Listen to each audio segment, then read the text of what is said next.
कि लगभग आज के इस बिंदु के अंदर जो भी हम बातें पढ़ेंगे उनमें से प्रत्येक एग्जाम के अंदर कोई ना कोई बिंदु आ रखा है। तो ये सेशन आपके लिए बहुत ही खास। आइए शुरू करते हैं।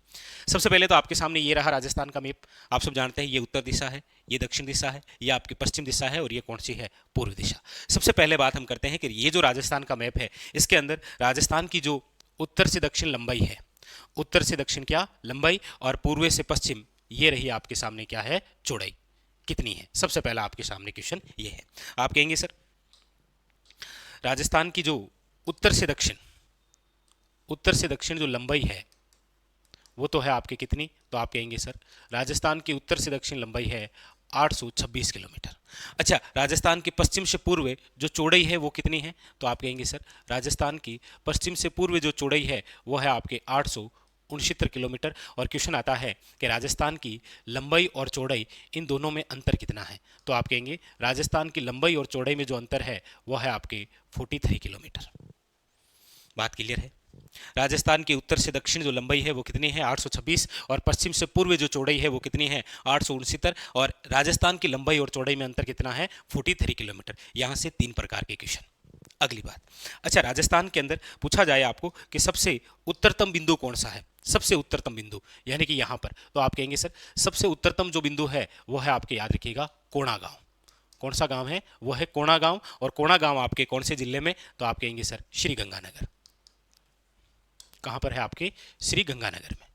अच्छा, इसी प्रकार से आपको पूछा जाएगा कि राजस्थान का दक्षिणतम बिंदु कौन सा है, तो आप कहेंगे सर राजस्थान का जो दक्षिणतम बिंदु है वह है आपके बोरकुंड है, याद रखिएगा।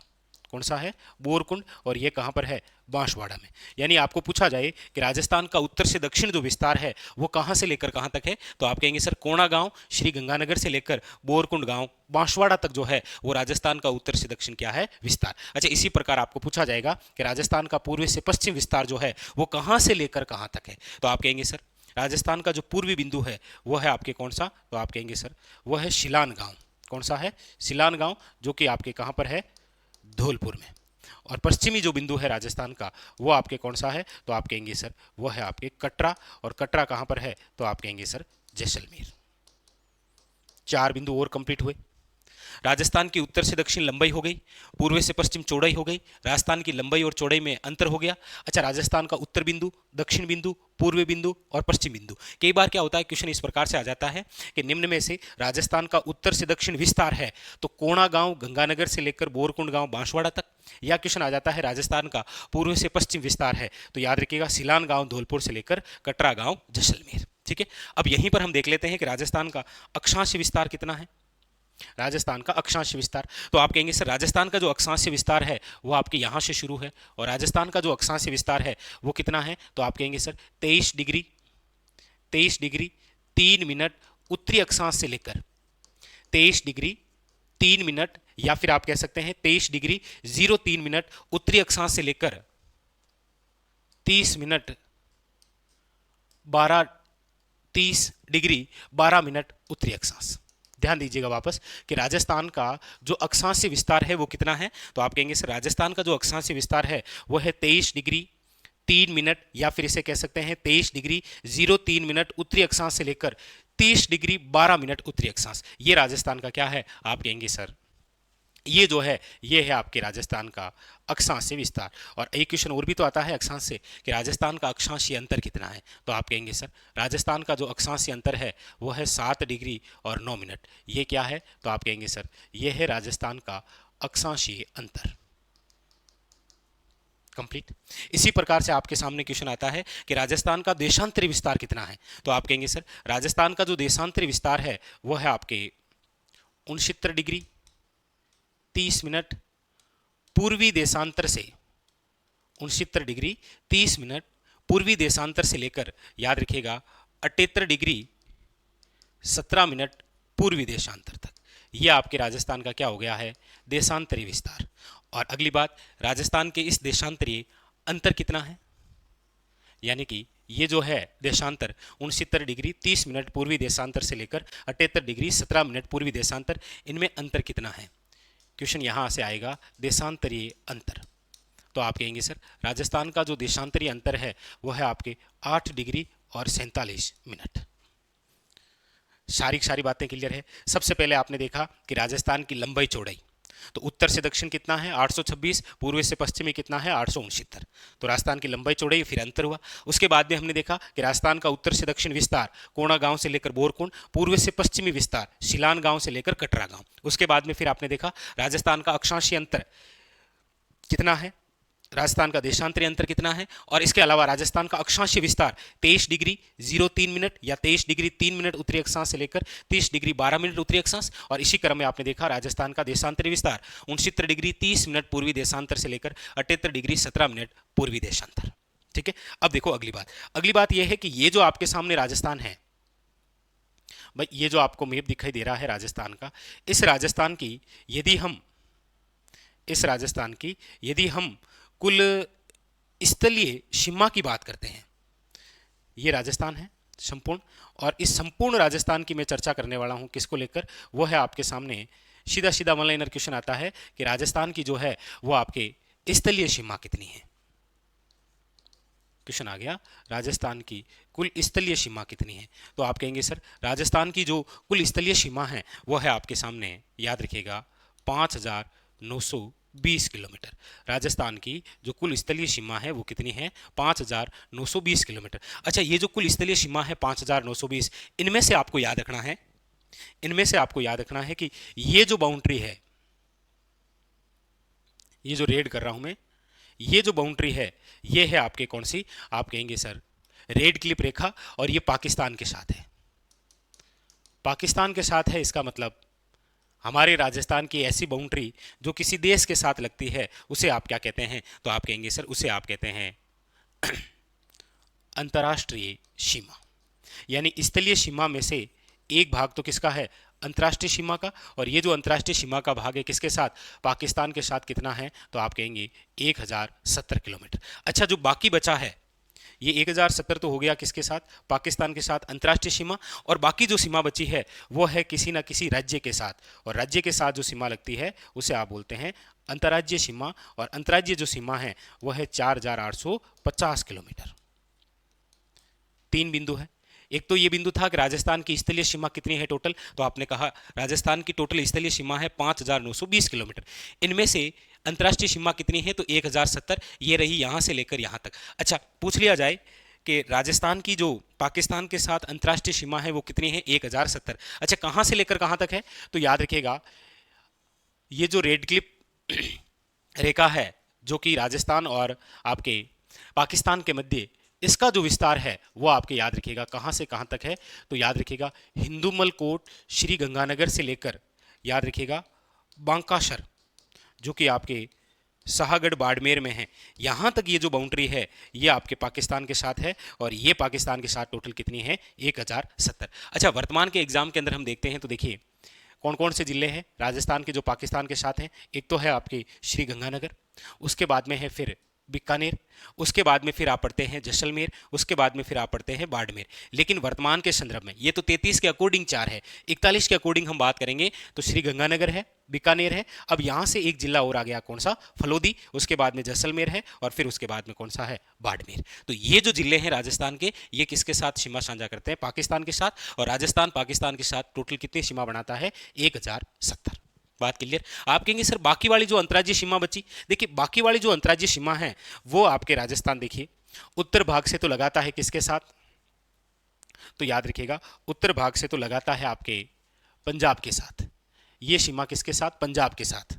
ये जो 4850 है ना, इनमें से देखिए एक सीमा लगती है पंजाब के साथ। अच्छा, बाकी जो सीमा है यहां से लेकर यहां तक, ये जो सीमा है ये लगती है किसके साथ, तो आप कहेंगे सर हरियाणा के साथ। इधर ये पंजाब है, इधर ये हरियाणा है, उसके बाद में अगली जो सीमा है वो लगती है यहां से लेकर यहां तक किसके साथ, तो आप कहेंगे सर यूपी के साथ, किसके साथ, यूपी के साथ। अच्छा, जो अगली सीमा है जो आपके यहां से लेकर मतलब यहां से लेकर यहां तक ये जो है ये सीमा लगती है राजस्थान की किसके साथ, तो आप कहेंगे सर एमपी के साथ। और उसके बाद में ये जो सीमा है यहाँ से लेकर यहाँ तक ये लगती है किसके साथ? गुजरात के साथ। यानी हम ये कह सकते हैं कि राजस्थान जो है कुल स्थलीय सीमा तो है 5,920 किलोमीटर, इनमें से 1,070 तो है पाकिस्तान के साथ जो अंतर्राष्ट्रीय सीमा के रूप में है, और बाकी की जो सीमा है वो है आपके सामने अंतर्राज्यीय सीमा 4,850। अच्छा, इसमें भी देखिए कौन कौन से, जैसे एक है आपके सामने पंजाब। पंजाब कितनी सीमा लगाता है? तो याद रखिएगा 89 किलोमीटर। उसके बाद में फिर कौन सा है? आप कहेंगे सर हरियाणा।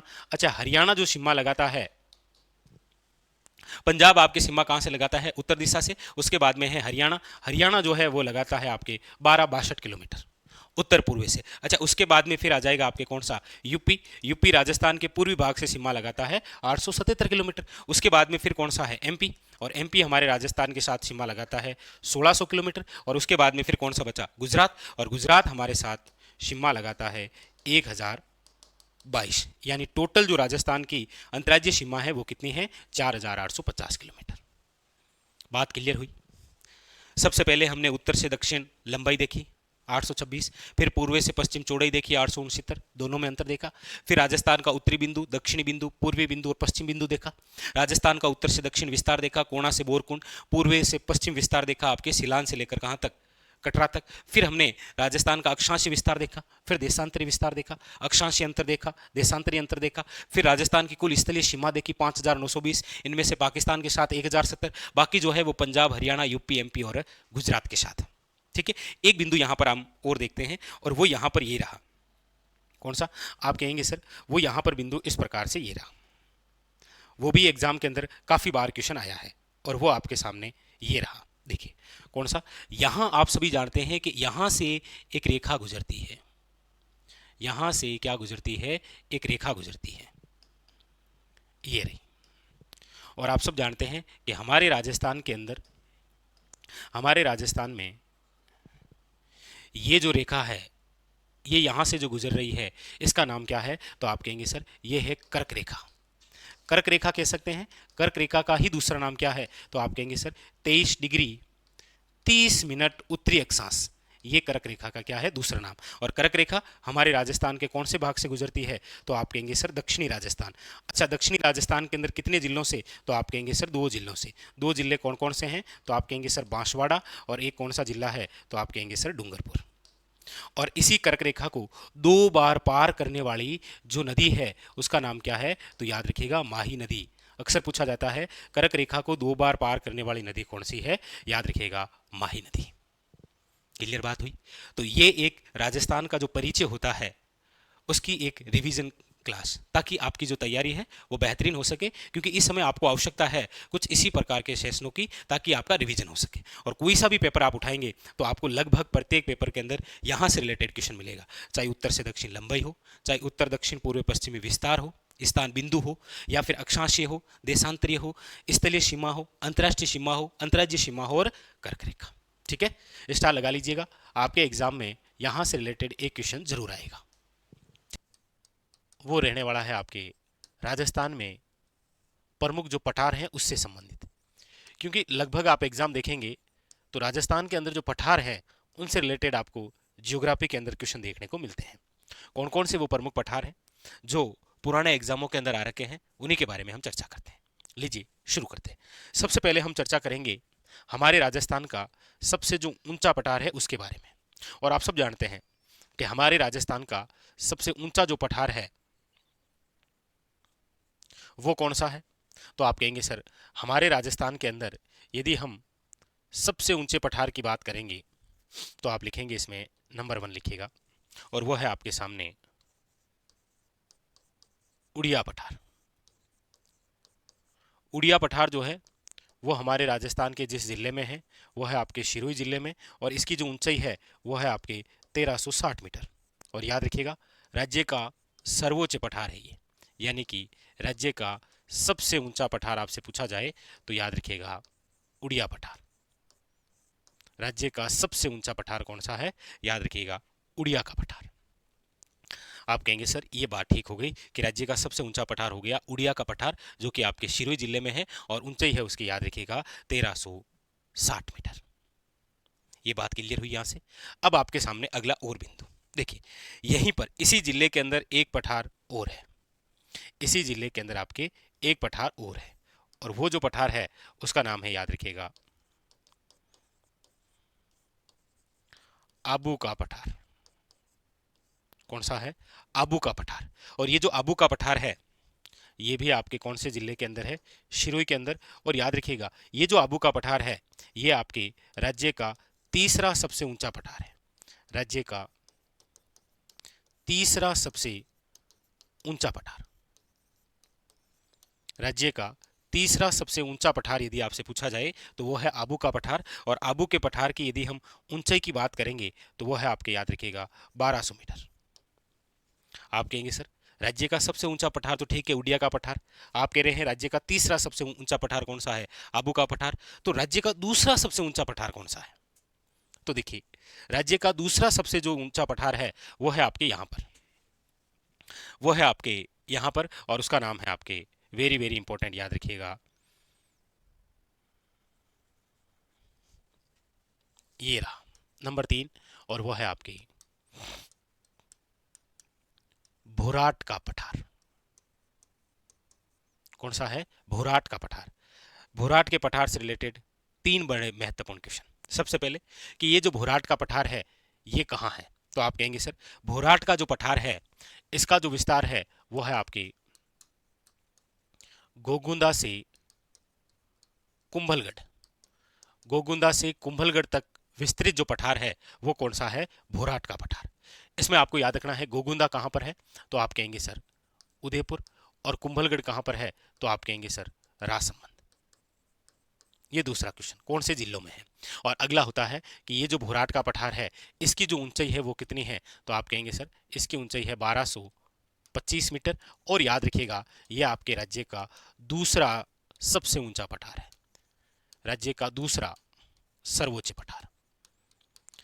तो ये हमारी जो चर्चा हुई वो हुई राजस्थान के सबसे ऊंचे पठार को लेकर, जिसका नाम है आपके क्या? याद रखिएगा उड़िया का पठार। उसके बाद में हमारी जो चर्चा हुई वो हुई आपके सामने राज्य का तीसरा सबसे ऊंचा पठार कौन सा है? तो आपने कहा सर राज्य का तीसरा सबसे ऊंचा पठार जो है वो है आबू का पठार, और इसकी ऊंचाई कितनी है? तो 1200 मीटर। और अगली बात, राज्य का दूसरा सर्वोच्च पठार कौन सा है? तो आपने कहा राज्य का दूसरा सर्वोच्च जो पठार है वो है भोराट का पठार। तो देखिए उड़िया का पठार सबसे ऊंचा 1360, दूसरा सबसे ऊंचा भोराट का पठार 1225, और तीसरा जो है वो है आपके आबू का पठार जिसकी ऊंचाई है कितनी? 1200 मीटर। ये तीनों क्वेश्चन पूछे गए हैं, सबसे ऊंचा, दूसरा और तीसरा। अब हम अगली बात करते हैं उस पठार को लेकर जो कि आपके गुजरात के साथ सटा हुआ है। क्वेश्चन आता है निम्न में से राजस्थान में विस्तृत वह पठार जो गुजरात के साथ सटा हुआ है। तो आप कहेंगे सर वो एक पठार यहां है, यहां पर। आप कहेंगे यहां पर कौन सा पठार है? तो देखिए यहां पर जो पठार है वो है आपके नंबर 4, और वो है भोमट का पठार। लीजिए कौन सा पठार है ये? भोमट का पठार है। ये भोराट का पठार है, ये भोमट का पठार है। और भोमट का जो पठार है वो आपके विस्तृत है कहां कहां? तो देखिए सिरोही, उदयपुर, डूंगरपुर, और याद रखिएगा बांसवाड़ा। सिरोही, उदयपुर, डूंगरपुर और बांसवाड़ा। और आप सब देख रहे हैं कि ये आपके सिरोही, उदयपुर, डूंगरपुर और बांसवाड़ा, ये सारा का सारा एरिया जो है वो गुजरात के साथ सीमा बनाता है। तो आपको पूछा जाए कि निम्न में से वह पठार जो गुजरात के साथ सटा हुआ है कौन सा है? भोमट का पठार। बात क्लियर है? ये भी, ये भोमट का पठार, ये भोराट का पठार है, याद रखिएगा। ये उड़िया का पठार, ये आबू का पठार। कंप्लीट हो गए, चारों पठार याद हो गए। आगे अगला जो पठार है वो है आपके सामने ये, यानी कि अगले जिस पठार की हम चर्चा करेंगे वो रहेगा आपके सामने यहां पर इस प्रकार। और वो है आपके उस पठार के बारे में चर्चा करने जा रहे हैं जो कि आपके राज्य का सबसे उबड़ खाबड़ पठार है। नंबर 5 नाम है, याद रखिएगा, लसाड़िया का पठार। कौन सा है? लसाड़िया पठार। और ये जो लसाड़िया पठार है ये वर्तमान के अंदर जिस जिले में आता है वो जिला है, याद रखिएगा, सलूम्बर। और एक महत्वपूर्ण बात याद रखिएगा, ये जैसमंद झील के पूर्वी भाग में है। जैसमंद झील के पूर्वी भाग में कटा फटा जो पठार है कौन सा है, याद रखिएगा लसाड़िया का पठार। बस इतना ही क्वेश्चन आएगा कि राजस्थान के अंदर कौन सी झील के पूर्वी भाग में कटा फटा पठार लसाड़िया पठार है, तो याद रखिएगा जैसमंद झील के पूर्वी भाग में है।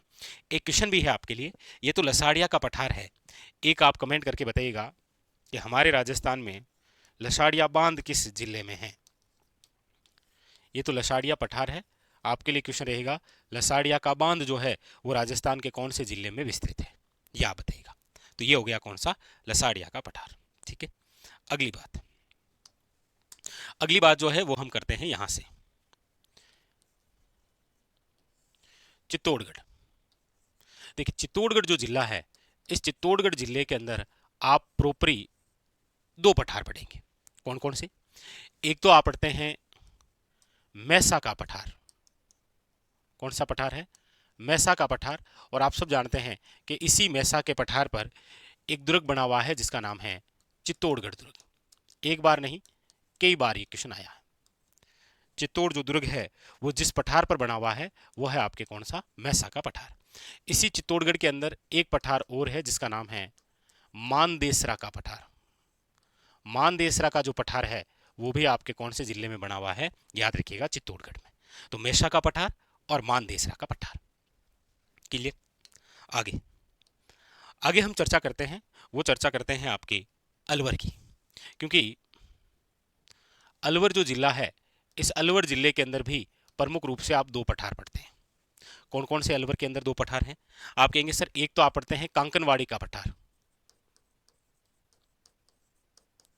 एक तो आप पढ़ते हैं कांकनवाड़ी का पठार, और एक आप पढ़ते हैं क्राशका का पठार। लीजिए,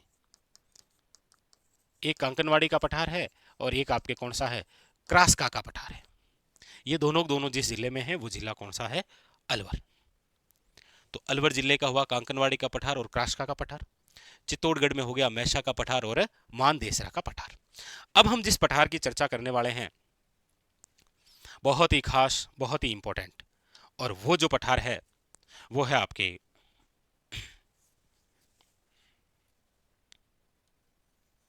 यहां पर। कौन सा पठार है ये, आप कहेंगे सर यहां पर मैं जिस पठार की चर्चा कर रहा हूं, थोड़ा गहरा कर देता हूं इसको, यहां पर मैं जिस पठार की चर्चा कर रहा हूं ये है आपके ऊपरमाल का पठार। कौन सा है, ऊपरमाल का पठार। और ऊपरमाल का जो पठार है वो कहां से कहां विस्तृत है, तो आप कहेंगे सर ये है आपके भैंसरोडगढ़ से लेकर भैंसरोडगढ़ से बिजोलिया तक जो विस्तृत पठार है, भैंसरोडगढ़ से बिजोलिया तक विस्तृत जो पठार है वो कौन सा है, ऊपरमाल का पठार है। और आप सब जानते हैं कि भैंसरोडगढ़ कहां पर है, तो आप कहेंगे सर चित्तौड़गढ़, और बिजोलिया कहां पर है, तो भीलवाड़ा। ये कौन सा पठार हो गया, ऊपरमाल का पठार। बात हुई क्लियर। चर्चा हो रही है हमारी आज के इस सेशन में जिस बिंदु को लेकर, वो है राजस्थान के प्रमुख पठार। सबसे पहले हमने पढ़ा है नंबर 1 राजस्थान का सबसे ऊंचा पठार उडिया का पठार 1360 मीटर सिरोही। फिर हमने पढ़ा राज्य का तीसरा सबसे ऊंचा पठार आबू का पठार सिरोही 1200 मीटर। फिर हमने पढ़ा राज्य का दूसरा सर्वोच्च पठार 1225 भोराट का पठार गोगुंदा से लेकर कुंभलगढ़। 3 तो ये। चौथा फिर हमने पढ़ा था भोमट का पठार जो गुजरात के साथ सटा हुआ है। 5वां जो हमने पठार पढ़ा वो था आपके लसाड़िया का पठार जो कि जैसमंद झील के पूर्वी भाग में कटा फटा पठार था। ठीक है, उसके बाद में फिर नंबर 6 हमने पढ़ा है मैसा का पठार जो कि आपके चित्तौड़गढ़ जिले में है, और याद रखिएगा चित्तौड़गढ़ दुर्ग जो बना है वो इसी पठार पर है। फिर नंबर 7 पर हमने पढ़ा है मानदेसरा का पठार, इंपॉर्टेंट याद रखिएगा। नंबर 8 है आपके कांकनवाड़ी का पठार। नंबर 9 हमने पढ़ा है क्रासका का पठार, और नंबर 10 जो हमने पढ़ा है वो है ऊपरमाल का पठार। यानी कि हमने आज के इस सेशन में राजस्थान के टॉप जो 10 पठार हैं उसके बारे में चर्चा की। आप कोई सा भी पेपर देखेंगे तो ज्यादातर क्वेश्चन जो है जिन पठारों से हैं वो एक तो भोराट का पठार है, एक ऊपरमाल का पठार है, एक भोमट का पठार है। याद रखिएगा ये तो है ही ज्यादातर, लेकिन इनमें से एक भी ऐसा पठार नहीं है जो आज तक एग्जामिनर ने नहीं पूछा है। आपको कांकनवाड़ी का पठार, क्रासका का पठार, मैसा का पठार, मानदेसरा का पठार, ये भी क्वेश्चन पूछा गया है। यहां से आप याद रखेंगे आबू का पठार, उड़िया का पठार, भोराट का पठार, भोमट का पठार, लसाड़िया का पठार। ये भी ऐसे पठार हैं जिनसे ज्यादातर एग्जामिनर क्वेश्चन बनाता है। करेंगे वो है राजस्थान के प्रतीक चिन्ह। आप कोई सा भी पेपर उठाइए, आपको उस पेपर के अंदर प्रतीक चिन्ह से संबंधित क्वेश्चन जरूर देखने को मिलता है। आइए चर्चा करते हैं।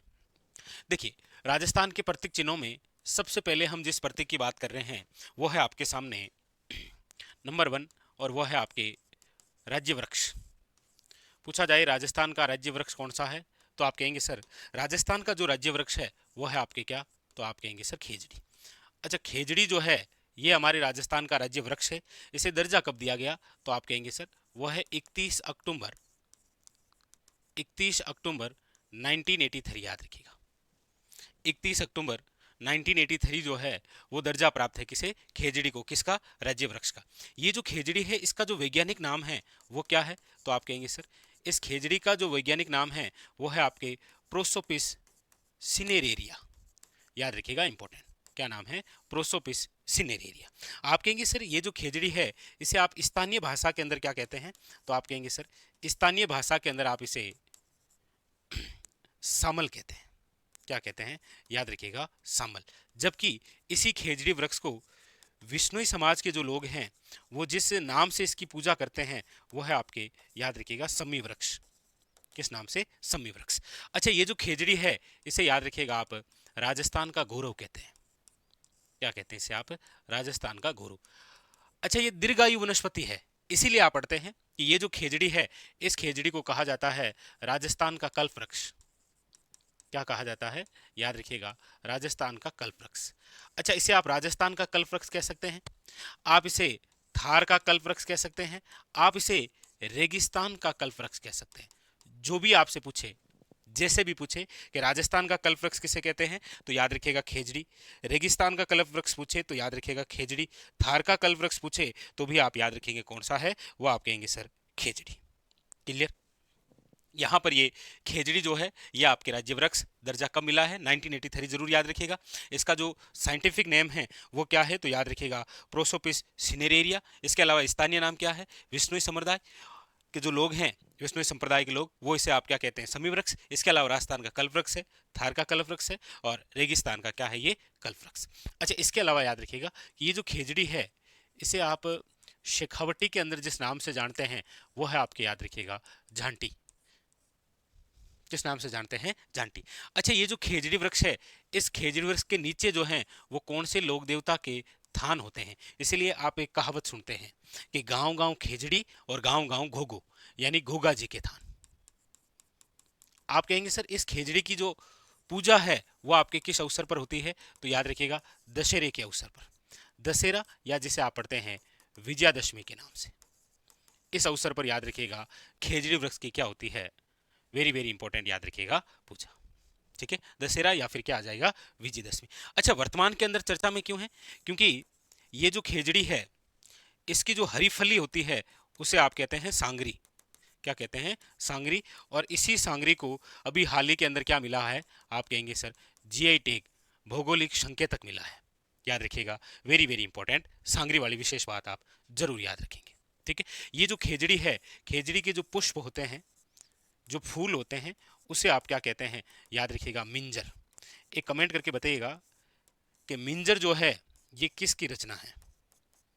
बहुत इंपॉर्टेंट क्वेश्चन, मिंजर किसकी रचना है, काफी बार एग्जाम के अंदर आ रखा है। ठीक है, तो हमारे राजस्थान का जो राज्य वृक्ष है वो कौन सा है, खेजड़ी। खेजड़ी को दर्जा कब दिया गया है, इसका साइंटिफिक नेम क्या है, इसके उपनाम क्या है, विष्णुई संप्रदाय के लोग इसे किस नाम से पूछते हैं, इसे आप शेखावटी में क्या कहते हैं, इसकी हरी फली, इसका जो फूल या पुष्प होता है उसे आप क्या बोलते हैं, मिंजर। मिंजर की रचना किसने की है ये आप जरूर बताइएगा। ठीक है, तो ये तो बात हुई है आपकी किसको लेकर, खेजड़ी को लेकर। ठीक है, इसी प्रकार से हम चर्चा करते हैं वो है आपके राज्य पुष्प। पूछा जाए हमारे राजस्थान का राज्य पुष्प किसे कहा गया है, तो आप कहेंगे सर रोहिड़ा। हमारे राजस्थान का जो राज्य पुष्प है वो कौन सा है, रोहिड़ा। अच्छा, रोहिड़े को दर्जा कब दिया गया है, तो याद रखिएगा खेजड़ी को दर्जा कब है, तो आप कहेंगे सर 1983। उसी प्रकार याद रखिएगा हमारे राजस्थान का जो राज्य पुष्प है रोहिड़ा, इसे भी दर्जा कब है, आप कहेंगे सर 1983। बहुत ज़्यादा इंपॉर्टेंट, एग्जाम के लिए बहुत खास है। राज्य पुष्प कौन सा? रोहिड़ा। और राज्य वृक्ष कौन सी? याद रखिएगा खेजड़ी। ठीक है, इसका साइंटिफिक नेम रोहिड़े का जो साइंटिफिक नेम है वो है आपके टिक्का मेला अंडुलेटा।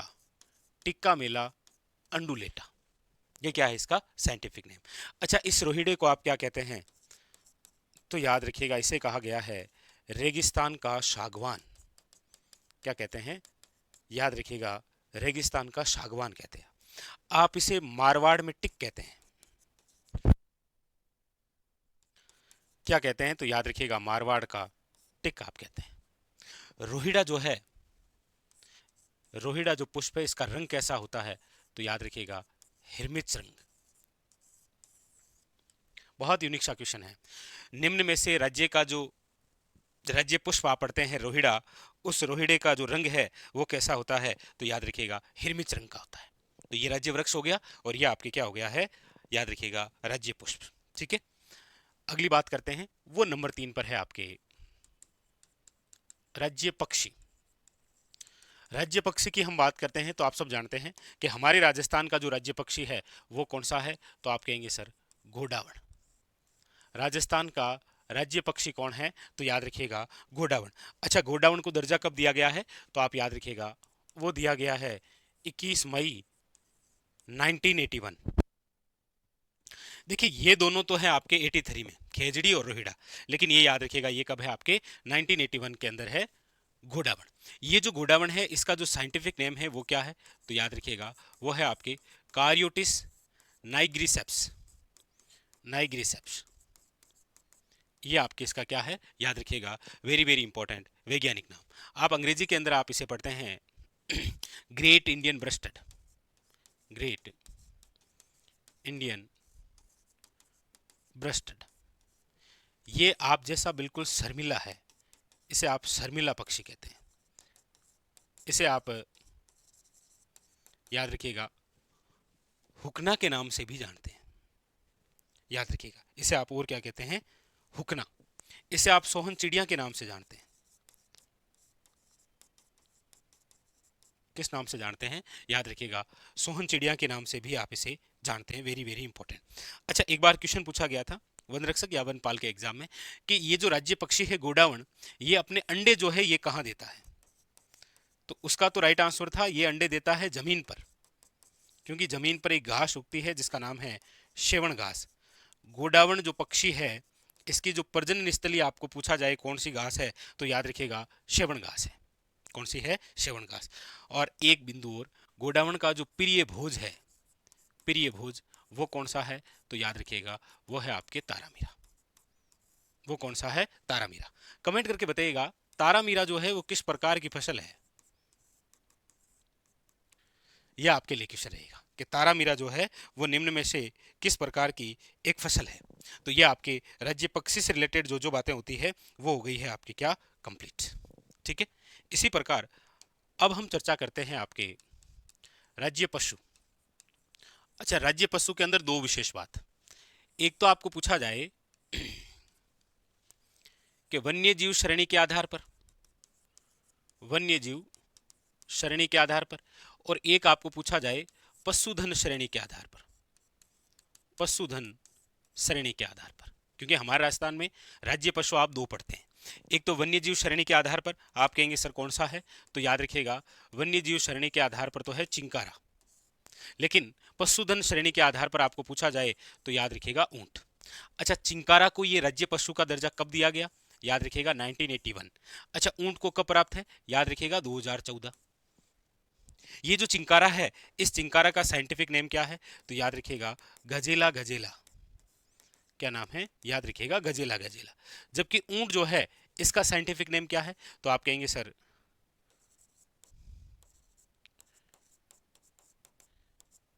कैमेलस डोमेडेरियस।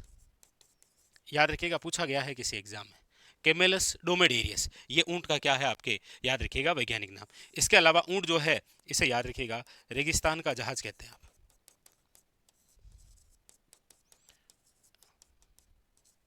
तो ये दो विशेष बातें आपको जरूर ध्यान रखनी कि राज्य पशु की बात जब वन्य जीव श्रेणी के आधार पर आए तो याद रखिएगा आपके कौन सा हो जाएगा? चिंकारा। कौन सा हो जाएगा? चिंकारा। जबकि पशुधन श्रेणी के आधार पर पूछा जाए तो याद रखिएगा वो हो जाएगा ऊंट। चिंकारा 1981 के अंदर राज्य पशु का दर्जा, ऊंट को दिया गया है याद रखिएगा 2014। दोनों के साइंटिफिक नेम। अच्छा अभी तक देखो, खेजड़ी का साइंटिफिक नेम क्या था? प्रोसोपिस सिनेरिया। रोहिडे का साइंटिफिक नेम क्या था? टिक्का मिला अंडुलेटा। गोडावन का साइंटिफिक नेम क्या है? कारियोटिस नाइग्रिसेप्स। अच्छा इधर आपके चिंकारे का क्या है? गजेला गजेला। और इधर याद रखिएगा ऊंट का क्या है? तो आप कहेंगे सर केमेलस डोमेडेरियस, याद रखिएगा। इसमें एक खास बात और याद रखिएगा कि ये जो ऊंट है ये हमारे राजस्थान का विरासत पशु है। पूछा जाए राजस्थान का विरासत पशु कौन सा है, याद रखिएगा ऊंट। ऊंट से रिलेटेड क्वेश्चन आता है, मारवाड़ में सर्वप्रथम लाने वाले कौन थे? मारवाड़ में सर्वप्रथम ऊंट लाने का जो श्रेय है वो याद रखिएगा किसे दिया जाता है? पाबूजी को। इसलिए आप पढ़ते हैं कि पाबूजी जो है वो क्या है? आपके ऊंटों के देवता। ऊंटों के देवता आपको पूछा जाए तो याद रखिएगा कौन है? पाबूजी। ऊंटों की देवी पूछा जाए तो अंता देवी।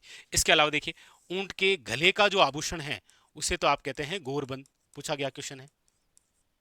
मुख का जो आभूषण है उसे आप कहते हैं मोर का। पीठ का जो आभूषण है उसे आप कहते हैं पिलाण।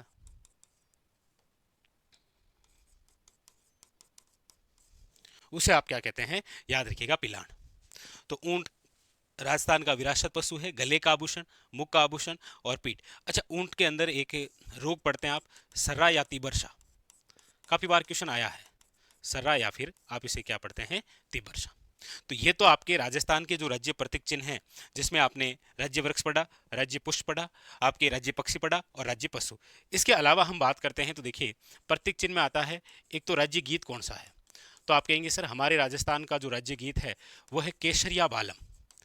केसरिया बालम आओ नी पधारो मारे देश। ये जो केसरिया बालम है इसको प्रसिद्धि दिलाने का जो कार्य है वो तो किया है, याद रखिएगा किसने? तो आप कहेंगे सर अल्लाह जिलाई भाई। किसने किया है? अलाई जिलाई भाई ने। लेकिन याद रखिएगा केसरिया बालम को सर्वप्रथम यदि किसी ने गाया है तो वो मांगी बाई है, और ये मांगी बाई उदयपुर की है। जबकि अल्लाह जिला बाई कहाँ की है? याद रखिएगा बीकानेर की। राज्य गीत पूछे तो ये जरूर याद रखिएगा कौन सा है? केसरिया बालम। अच्छा इसके अलावा आपको पूछा जाए कि राज्य कवि कौन है, तो याद रखिएगा राज्य कवि जो है वो है आपके सूर्यमल मिश्र। कौन है? सूर्यमल मिश्र, जिनका जन्म जो है वो 1815 के अंदर हरना गांव बूंदी में हुआ था। बूंदी के जो शासक हैं राम सिंह, उनके दरबारी थे ये। राम सिंह के क्या थे? याद रखिएगा दरबारी। अच्छा सूर्यमल मिश्र की बात आई गई है तो इनकी प्रमुख रचनाएं कौन कौन सी है? तो याद रखिएगा देखिए वंश भास्कर है, वंश भास्कर है, वीर सतसई है, सती रासो है, राम रंजाट है, राम रंजाट है, बलवंत विलास है, बलवंत विलास है, छांदो मयूख है। तो ये जो रचनाएं हैं ये आपके सामने किसकी रचनाएं हैं? याद रखिएगा सूर्यमल मिश्र। 1857 क्रांति को अपनी आंखों से देखने वाले प्रत्यक्ष दृष्टा इतिहासकार कोई है तो वो कौन है? याद रखिएगा सूर्यमल मिश्र। ठीक है। इसके अलावा आपको पूछा जाए कि हमारे राजस्थान का राज्य खेल कौन सा है, तो याद रखिएगा बास्केटबॉल। हमारे राजस्थान का राज्य खेल यदि आपसे पूछा जाए तो याद रखिएगा बास्केटबॉल। इसे दर्जा कब हुआ है? 1948 के अंदर प्राप्त। अच्छा हमारे राजस्थान का राज्य नृत्य कौन सा है? तो आप कहेंगे सर राज्य नृत्य है घूमर। पूछा जाए हमारे राजस्थान का राज्य वाद्य यंत्र कौन सा है? राज्य वाद्य यंत्र तो आप कहेंगे सर हमारे राजस्थान का राज्य वाद्य यंत्र है वो है, याद रखिएगा अलगोजा। कौन सा है? याद रखिएगा अलगोजा। Very very important. ठीक है। तो राज्य खेल, राज्य नृत्य, राज्य वाद्य यंत्र और राज्य गीत, राज्य कवि। एक एक जो है वो आपके लिए है। कमेंट करके बताइएगा कि राज्य मिठाई कौन सी है? हमारे राजस्थान में राज्य मिठाई कौन सी है? इसका आंसर जो है वो आप कमेंट बॉक्स के अंदर जरूर बताइएगा। तो राजस्थान में प्रमुख हस्तकला, राजस्थान में प्रमुख हस्तकला से संबंधित, क्योंकि यहां से एग्जाम के अंदर क्वेश्चन आपको देखने को मिलेगा। राजस्थान प्रमुख हस्तकला, आइए देखते हैं। सबसे पहले हस्तकला से रिलेटेड यदि हम चर्चा कर रहे हैं तो हमें जाना पड़ेगा हस्तकला का तीर्थ स्थल जिस जिले को कहते हैं वो कौन सा है। तो आप कहेंगे सर हस्तकला का तीर्थ स्थल जिस जिले को कहते हैं वो है आपके राजधानी जयपुर। आइए चलते हैं उधर। जयपुर, जयपुर जिसे आप क्या कहते हैं, आप कहेंगे सर हस्तकला का तीर्थ स्थल। याद रखिएगा, सीधा सीधा वन लाइनर क्वेश्चन भी बन सकता है कि हस्तकला का तीर्थ स्थल किसे कहा जाता है। याद रखिएगा जयपुर को। जयपुर के अंदर प्रमुख रूप से कौन कौन सी हस्तकलाएं आपको देखने को मिलती है। तो आप कहेंगे सर जयपुर में सबसे प्रमुख रूप से आपको देखने को मिलेगी वह है आपके ब्लू पोट्री। कि ब्लू पोट्री जो कला है वो कहाँ की प्रसिद्ध है, जयपुर की। अच्छा, ब्लू पोट्री से जब भी क्वेश्चन आता है तो क्वेश्चन आता है 1974 के अंदर पद्मश्री से सम्मानित व्यक्ति जिनका नाम है कृपाल सिंह शेखावत। अक्सर क्वेश्चन आता है ब्लू पोट्री को पहचान दिलाने का कार्य जिस व्यक्तित्व द्वारा किया गया वह है कृपाल सिंह शेखावत, इसीलिए इनको 1974 के अंदर कौन सा पुरस्कार दिया गया था। याद रखिएगा पद्मश्री, पद्मश्री। ठीक है। जयपुर की ही दूसरी जो कला प्रसिद्ध है वो है आपके कौन सी, मीनाकारी। कौन सी है, मीनाकारी। अच्छा, मीनाकारी जो है याद रखिएगा इस मीनाकारी को हस्तकला की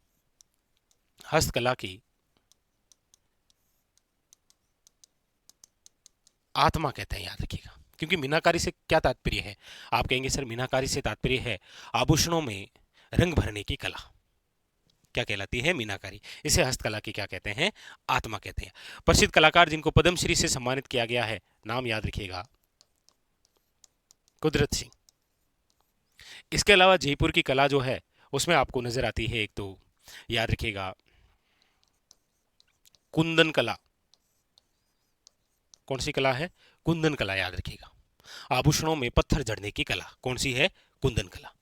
इसके अलावा याद रखिएगा आपको पूछा जाए हाथी दंत कला कहाँ की प्रसिद्ध है, तो आप कहेंगे सर जयपुर की। अच्छा, जयपुर के अंदर दो स्थान, एक तो है सांगानेर जहाँ की एक प्रिंट प्रसिद्ध है, कौन सी, सांगानेरी प्रिंट, और एक है बगरू, और बगरू की जो प्रिंट है वो कौन सी है, याद रखिएगा बगरू प्रिंट। बगरू की है कौन सी, बगरू प्रिंट। यह आपके जयपुर की हस्तकलाएं जहां से क्वेश्चन बनता है। अगली बात वो यहीं से कर लेते हैं और वह है आपके स्थान एक खंडेला। खंडेला जो स्थान है वो है आपके सीकर में। यहाँ का एक उद्योग फेमस है, वो है गोटा उद्योग। कौन सा है, गोटा उद्योग। गोटा के प्रकार आप जानते होंगे जिन्हें आप पढ़ते हैं लप्पा, लप्पी, किरण, बांकली, ये सब घोटे के प्रकार हैं। और घोटा उद्योग के लिए हमारे राजस्थान का जो प्रसिद्ध स्थान है वो है आपके कौन सा, खंडेला सीकर। याद रखिएगा। ठीक है, आगे अगली जो बात है वो हम करते हैं आपके यहां से। ठीक है, यहां से यानी कि बात है आपके शाहपुरा। शाहपुरा जो स्थान है वो कहां पर है, आप कहेंगे सर भीलवाड़ा। और यहाँ की जो कला है शाहपुरा भीलवाड़ा की वो है आपके कौन सी, तो आप कहेंगे सर फड़ या फिर पट चित्रण, यानी किसी कपड़े या पर्दे पर किसी ऐतिहासिक घटना, महापुरुष या फिर लोक देवी देवताओं का चित्रों के माध्यम से जीवन वर्णन, वो क्या है आपके फड़ या पट चित्रण, जो कि कहाँ की प्रसिद्ध है, शाहपुरा। यहाँ का कौन सा परिवार प्रसिद्ध है, याद रखिएगा जोशी परिवार। कौन सा है, याद रखिएगा जोशी परिवार। डायरेक्ट वन लाइनर क्वेश्चन आता है। इसके अलावा हम यदि बात करें कि हमारे राजस्थान के अंदर सबसे प्राचीन फड़, तो देखिए सबसे प्राचीन फड़ की बात करते हैं तो याद रखिएगा देवनारायण जी की फड़ है। भाई सबसे प्राचीन फड़ कौन सी है, देवनारायण जी की। लेकिन बात करते हैं सबसे प्रसिद्ध फड़ किसकी है, तो आप याद रखिएगा पाबू जी की। सबसे प्राचीन फड़ है देवनारायण जी की, सबसे प्रसिद्ध फड़ किसकी है, याद रखिएगा पाबू जी की। ठीक है, अगली हम बात करते हैं वो है आपके सामने प्रतापगढ़। कौन सा है, प्रतापगढ़। और ये जो प्रतापगढ़ है, इस प्रतापगढ़ जिले की जो कला प्रसिद्ध है वो है आपके कौन सी, तो आप कहेंगे सर वो है वेरी वेरी इंपॉर्टेंट, याद रखिएगा थेवा कला। थेवा कला कौन सा कांच, आप कहेंगे सर बेलेजियम कांच, जो हरे रंग का होता है, उस पर जो कला होती है वो कौन सी है, याद रखिएगा थेवा कला। थेवा कला याद रखिएगा कौन सा जिला है, प्रतापगढ़। ठीक है, आगे अब देखिए आपके सामने क्वेश्चन आता है कि राजस्थान में तीर कमान निर्माण हेतु प्रसिद्ध जो स्थान है वो कौन कौन से हैं। तो देखिए एक तो स्थान है आपके सामने बांसवाड़ा का, वो है चंदू जी का घड़ा। चंदू जी का घड़ा, ये तो आपके कहां पर है, आप कहेंगे सर बांसवाड़ा। और एक डूंगरपुर का है, याद रखिएगा स्थान कौन सा, तो आप कहेंगे सर वो है बोडीगामा। बोडीगामा जो स्थान है वो कहां पर है, आपके डूंगरपुर में। तो क्वेश्चन आता है आपके सामने कि चंदू जी का घड़ा और बोडीगामा जो स्थान है वो किसके लिए प्रसिद्ध है, आप कहेंगे सर तीर कमान निर्माण हेतु। याद रखिएगा, बहुत ही ज्यादा इंपॉर्टेंट, तीर कमान।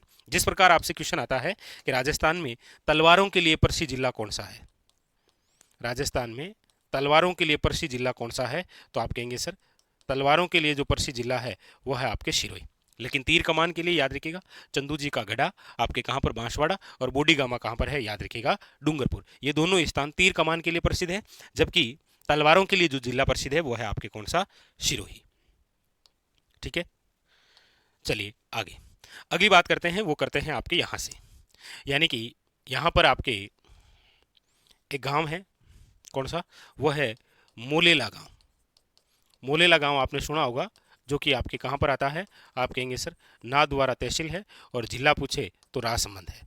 और यहाँ की एक हस्तकला बहुत फेमस है, कौन सी है वो, तो आप कहेंगे सर मोलेला गांव जो है वो जाना जाता है आपके टेराकोटा। टेराकोटा यानी कि मर्ण मूर्तियों, मर्ण मूर्तियों के लिए जो प्रसिद्ध स्थान है वो है आपके मोलेला। और टेराकोटा के लिए प्रसिद्ध जो कलाकार है उसका नाम याद रखिएगा मोहनलाल कुम्हार। अच्छा, इनके साथ में एक नाम और भी है, वो है ओम प्रकाश गालव, कई बार आपको देखने को मिलता है। तो याद रखिएगा, बहुत ज़्यादा इंपॉर्टेंट, टेराकोटा जो कला है उसके लिए प्रसिद्ध गांव कौन सा है, मोलेला गांव, याद रखिएगा। और आपके सामने दो कलाकार मोहनलाल कुमार और ओम प्रकाश गालो। राजसमंद की है कौन सी, मोलेला, याद रखिएगा। राजसमंद, नाथद्वारा, मोलेला, टेराकोटा कला। ठीक है, अब हम बात करते हैं जालोर। देखिए जालोर के दो गांव कौन कौन से, देखिए एक तो जालोर का गांव है आपके हरजी गांव, और जालोर का जो हरजी गांव है यहां पर बनते हैं, याद रखिएगा, मामा जी के घोड़े। बहुत इंपॉर्टेंट क्वेश्चन है, मामा जी के घोड़े बनते हैं हरजी गांव जालोर। और एक जालोर का गांव है, याद रखिएगा, लेटाग्राम। कौन सा है, लेटाग्राम, जहां का प्रसिद्ध है खेसला उद्योग। खेसले उद्योग के लिए प्रसिद्ध गांव है कौन सा, लेटाग्राम, जो कि आपकी जालोर में है। और मामा जी के घोड़े जहां बनते हैं वो हरजी गांव कहां पर है आपके, याद रखिएगा जालोर। ठीक है, वेरी वेरी इंपॉर्टेंट।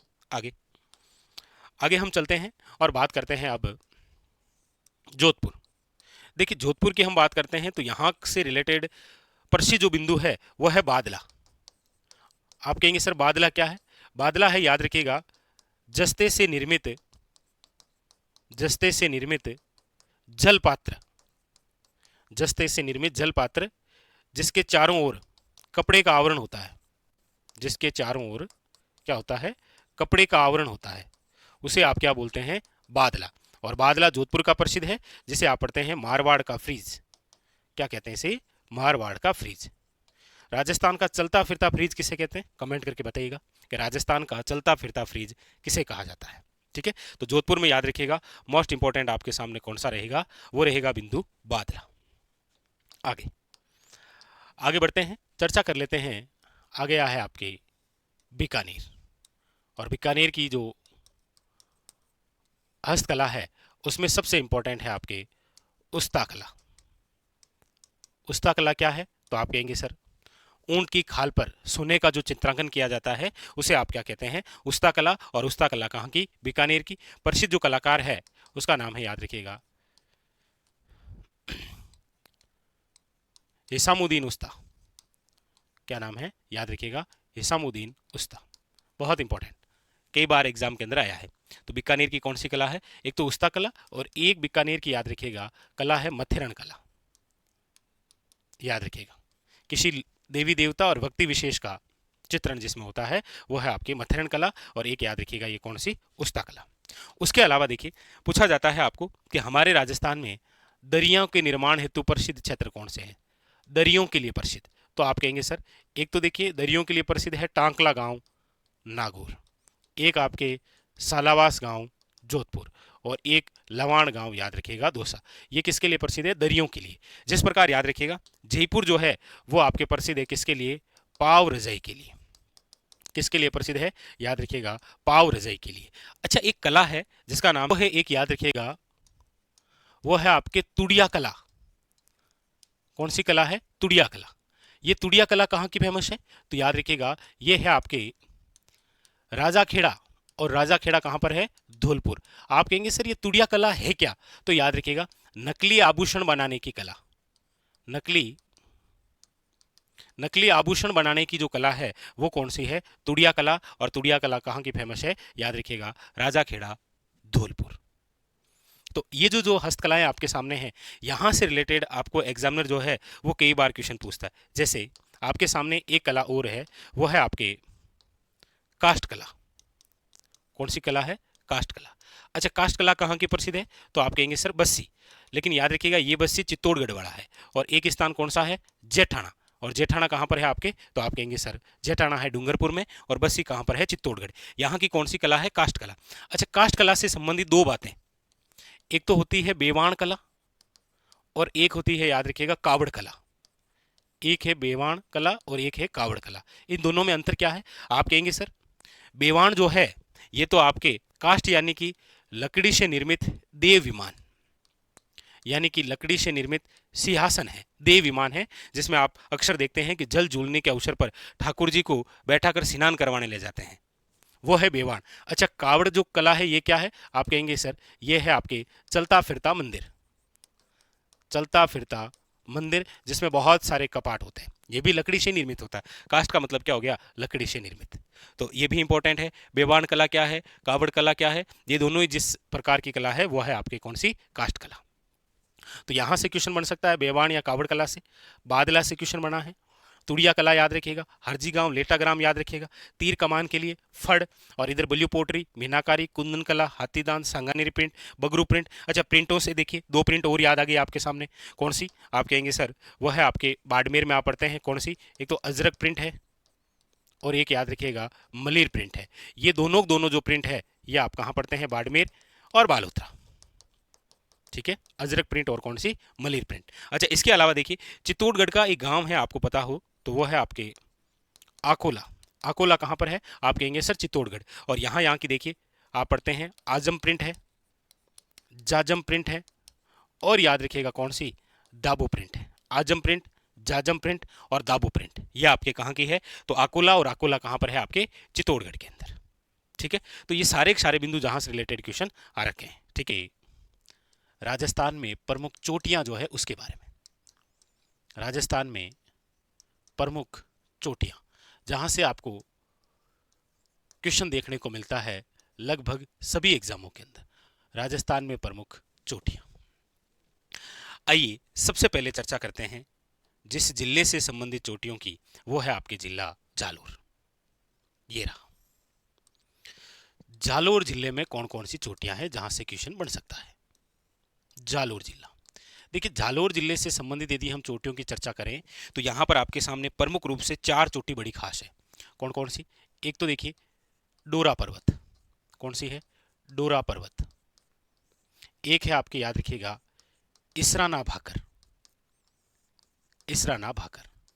एक है आपके याद रखिएगा रोजा भाकर, और एक है आपके झाड़ोला पर्वत। देखिए सबसे पहले तो कोई वन लाइनर क्वेश्चन ही बन सकता है, यहां से कोई वन लाइनर क्वेश्चन ही बन सकता है। पूछा जा सकता है कि निम्न में से डोरा पर्वत, इसराना भाकर, रोजा भाकर या फिर ये जो झाड़ोला पर्वत है, निम्न में से दी गई चोटियां जो है वो राजस्थान के कौन से जिले में है? इतना सा क्वेश्चन बन सकता है। तो देखिए डोरा पर्वत जो है इसकी ऊंचाई कितनी है? तो याद रखिएगा 869 मीटर। इसराना भाकर जो है इसकी ऊंचाई है 839 मीटर। रोजा भाकर जो है वो है आपके 730 मीटर। याद रखिएगा कितनी है? 730। और झाड़ोला पर्वत जो है वो कितना ऊंचा है? तो आप कहेंगे सर 588 मीटर। यानी कि जालोर जिले के अंदर टॉप की जो चार चोटियां हैं वो आपके सामने रही। डोरा पर्वत, अच्छा डोरा पर्वत के बारे में एक विशेष बात और याद रखिएगा कि पश्चिमी राजस्थान की सर्वोच्च चोटी है ये। पश्चिमी राजस्थान की सर्वोच्च चोटी। आपको पूछा जाए कि पश्चिमी राजस्थान की सर्वोच्च चोटी कौन सी है, तो याद रखिएगा डोरा पर्वत, जिसकी ऊंचाई कितनी है 869, इसराना भाकर 839, रोजा भाकर याद रखिएगा 730 और झाड़ूला पर्वत याद रखिएगा 588। क्लियर, ये जालोर जिले की थी। अगली हम बात करते हैं, वो है आपके सामने अगला जिला, और वो भी बड़ा खास बड़ा इंपॉर्टेंट। अगली बात कर रहे हैं यहां से सिरोही जिले की। कौन सा है, सिरोही जिला। सिरोही जिले की यदि हम बात करें तो देखिए सिरोही जिले के अंदर जो जो टॉप की आपको याद रखनी है, उसमें देखिए एक आपके गुरु शिखर है, गुरु शिखर, फिर है आपके शेर, फिर है आपके देलवाड़ा या फिर आप इसे कह सकते हैं दिलवाड़ा, फिर है आपके अचलगढ़, और फिर है आपके ऋषिकेश। यानी कि सिरोही जिले की यदि हम चर्चा करते हैं तो आपके सामने ये 5 टॉप चोटियां हैं, गुरु शिखर, शेर, दिलवाड़ा, अचलगढ़ और याद रखिएगा कौन सी, ऋषिकेश। अच्छा, गुरु शिखर आप सब जानते हैं कि गुरु शिखर की जो ऊंचाई है वो 1722 या फिर 1727 मीटर, जो भी ऑप्शन में हो। और आप सब जानते हैं कि हमारे राजस्थान में हम जितनी भी चोटियां पढ़ते हैं उसमें सर्वोच्च चोटी यदि कोई है तो वह है गुरु शिखर। ठीक है, फिर 2 नंबर याद रखिएगा, राजस्थान की भी दूसरी सर्वोच्च चोटी कौन सी है, याद रखिएगा शेर। और आजकल आपको पता ही है 2 नंबर ज्यादा पूछा जा रहा है, तो आप याद रखें शेर की ऊंचाई कितनी है, 1597। अच्छा, दिलवाड़ा की बात करेंगे तो याद रखिएगा 1442 मीटर, 1442 मीटर इसकी क्या है, ऊंचाई है। अचलगढ़ की यदि हम बात करेंगे तो वह है आपके याद रखिएगा 1380 मीटर, और ऋषिकेश की बात करेंगे तो याद रखिएगा 1017 मीटर। ये आपकी किसकी ऊंचाई है, याद रखिएगा ऋषिकेश की। तो ये हुई आपके सिरोही जिले की 5 टॉप की चोटियां जहां से आपको एग्जाम में क्वेश्चन पूछता है। ठीक है, अगली बात करते हैं, वो है आपके सामने जिस जिले को लेकर, वो जिला है आपके उदयपुर। लीजिए उदयपुर जिला, और उदयपुर जिले की यदि हम चोटियों की बात करते हैं तो देखिए उदयपुर जिले की सर्वोच्च जो चोटी है वो तो है आपके याद रखिएगा झरगा। झरगा की ऊंचाई कितनी है, तो आप कहेंगे सर 1431 मीटर। अब देखिए झरगा है 1431 मीटर, और यहां पर देखिए आप दिलवाड़ा या दिलवाड़ा जो है वो कितनी है, 1442 मीटर, इतना ही अंतर होता है। ठीक है, अगली जो चोटी है वो है आपकी दुनिया। दुनिया चोटी की ऊंचाई है याद रखिएगा 1100, याद रखिएगा वेरी वेरी इंपॉर्टेंट, 83 मीटर। झरगा 1431, दुनिया 1183। आजकल आप देखते होंगे क्वेश्चन जो है वो इसी प्रकार से मिक्सर होता है, एक चोटी यहाँ से उठा ली इसराना भाकर, एक यहाँ से उठा ली अचलगढ़, और ये दोनों यहाँ से उठा ली और पूछ लिया निम्न में से दी गई चोटियों का आरोही या अवरोही क्रम कौन सा है। ठीक है, उसके बाद में फिर है आपकी अगली चोटी, वो है कमलनाथ, और कमलनाथ जो चोटी है इसकी ऊंचाई है 1001 मीटर। याद रखिएगा इंपॉर्टेंट, कितनी है, 1001 मीटर। ठीक है, इसके अलावा देखिए और उदयपुर के अंदर जो है उसमें एक आ पड़ते हैं सज्जनगढ़। सज्जनगढ़ जो है वो है आपके 938 मीटर। ठीक है, सायरा जो है चोटी, ये याद रखिएगा कितनी, तो आप कहेंगे सर 900 मीटर। तो ऐसे नाम आएंगे, यहां से शायरा दे दिया, यहां से आपके शेर दे दिया, यहां से आपके रोजा भाकर दे दिया, इस प्रकार से क्वेश्चन पूछ लेगा। ठीक है, इसके अलावा लीलागढ़, लीलागढ़ है आपके 874 मीटर। इसके अलावा यहां पर आपको देखने को मिलता है नागपाणी, याद रखिएगा 867 मीटर, और एक है आपके गोगुंदा, और गोगुंदा है याद रखिएगा वेरी वेरी इंपॉर्टेंट 800, आपकी कितनी, तो 40 मीटर। तो उदयपुर जिले की जो जो सर्वोच्च चोटियां हैं वो आपके सामने ये रही, कौन कौन सी है, तो आप कहेंगे सर झरगा है, दुनिया है, कमलनाथ है, सज्जनगढ़ है, शायरा है, लीलागढ़ है, नागपाणी है और गोगुंदा है।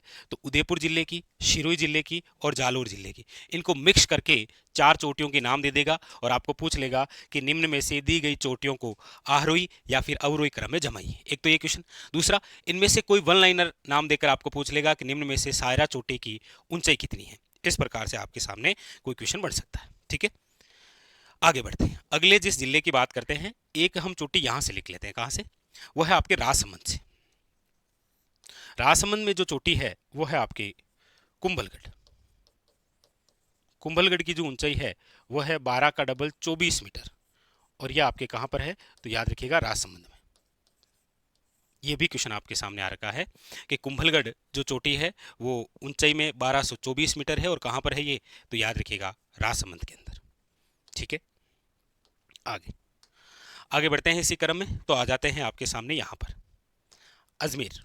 लीजिए, अजमेर जिले की हम बात करें तो आप सब जानते हैं कि वर्तमान के संदर्भ में तो अजमेर से एक जिला और अलग हो गया है, कौन सा, ब्यावर। तो ब्यावर की यदि हम चर्चा करेंगे तो देखिए ब्यावर जिले के अंदर जो चोटी है वर्तमान में वो है टोडगढ़।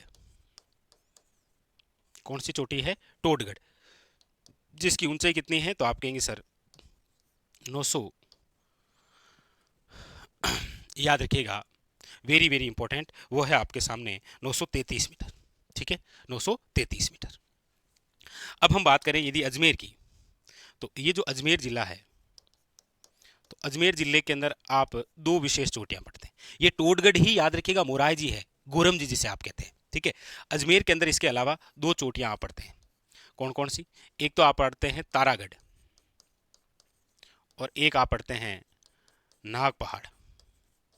तारागढ़ जो है इसकी ऊंचाई है 873 मीटर, नाग पहाड़ की ऊंचाई है याद रखिएगा 795 मीटर। अब देखिए नाग पहाड़ की कितनी है 795, नागपानी कितनी है 867, लीलागढ़ की कितनी है 874, और इधर से याद रखिएगा रोजा भाकर देखिए कितना है 730, इसरना भाकर कितना है 839। Very very important. ठीक है, चलिए आगे। इसके अलावा अगली जो बात है वो है आपके यहां से कर लेते हैं झालावाड़ से। झालावाड़ जो जिला है, इस झालावाड़ जिले की जो चोटी है वो है याद रखिएगा चांदखेड़ी, और चांदखेड़ी चोटी की जो ऊंचाई है वो है 517 मीटर। दक्षिण पूर्वी पठारी प्रदेश की सर्वोच्च चोटी है कौन सी, चांदखेड़ी। ठीक है, बूंदी जिले की सर्वोच्च चोटी की हम चर्चा करते हैं तो वो तो आता है आपके कौन सा, तो आप कहेंगे सर बूंदी जिले की सर्वोच्च चोटी है वो है संतूर। कौन सी है, संतूर, जिसकी ऊंचाई है 353 मीटर। ठीक है, अगर हम चर्चा करें बारां जिले की, तो बारां जिला जो है कौन सा, बारां जिला, बारां जिले की सर्वोच्च चोटी है उसका नाम है याद रखिएगा काबा, और काबा की ऊंचाई है 456 मीटर। यानी कि हाड़ौती के अंदर आपको तीन चोटियां याद रखनी है, चांदखेड़ी, एक है आपके कौन सी, याद रखिएगा संतूर, और एक याद रखिएगा आपके कौन सी, वेरी वेरी इंपॉर्टेंट, काबा। कौन सी है, काबा। ठीक, अब इसके अलावा हम चर्चा करते हैं राजधानी की, यानी कि जयपुर। जयपुर की यदि हम चर्चा करें तो देखिए जयपुर जिला, जयपुर जिले के अंदर जो जो खास खास है इंपॉर्टेंट उनके बारे में चर्चा करते हैं। देखिए जयपुर जिले के अंदर आपको चोटी मिलेगी, एक तो खो, वो है 920 मीटर। देखिए 900 वाली, देखिए खो है 920, टोडगढ़ है 933, सायरा है 900, सज्जनगढ़ है 938, या कहीं पर 934 मिलता है लेकिन 938, और इधर से हम देखेंगे तो यहां पर 900 वाली नहीं है, यहां पर डायरेक्ट 869 वाली है। ठीक है, उसके अलावा देखिए बरवाड़ा, बरवाड़ा है आपके 786, बाबाई, बाबाई है आपके याद रखिएगा 780। तो अब 700 वाली लाइन में देखिए ये 786, नागपाड़ 795, और इधर से देखेंगे तो नहीं, और ये रही 700 वाली रोजा भाकर, याद रखिएगा कितनी है, तो आप कहेंगे सर 730। ठीक है, उसके बाद में फिर है जयगढ़, जयगढ़ की बात करते हैं तो 648 मीटर। अब देखिए यहां से ध्यान दीजिएगा, यहां पर एक यूनिक प्रकार का क्वेश्चन बनता है आपके लिए, जैसे जयगढ़ एक किला भी है, तो जयगढ़ चोटी 648, 648 मीटर। ठीक है, एक तो जयगढ़, जयगढ़ और एक आपके तारागढ़, दो, ये किलों के नाम से ही और चोटियां भी, तो जयगढ़, तारागढ़, और इधर से आप देखेंगे तो कुंभलगढ़। ठीक है, उधर से कुंभलगढ़ हो गया, इधर से कोई नहीं, तो इन किलों के नाम देकर भाई जयगढ़ चोटी आपके सामने, तारागढ़ चोटी आपके सामने, गोगुंदा, और आपके सामने कुंभलगढ़, ये चार नाम देकर पूछ लेगा कि निम्न में से दी गई चोटियों को आरोही या फिर अवरोही क्रम के अंदर जमाइए। ठीक है, और एक लिख लीजिएगा आप नाहरगढ़, इसी में नाहरगढ़ जो है वो है आपके 599 मीटर।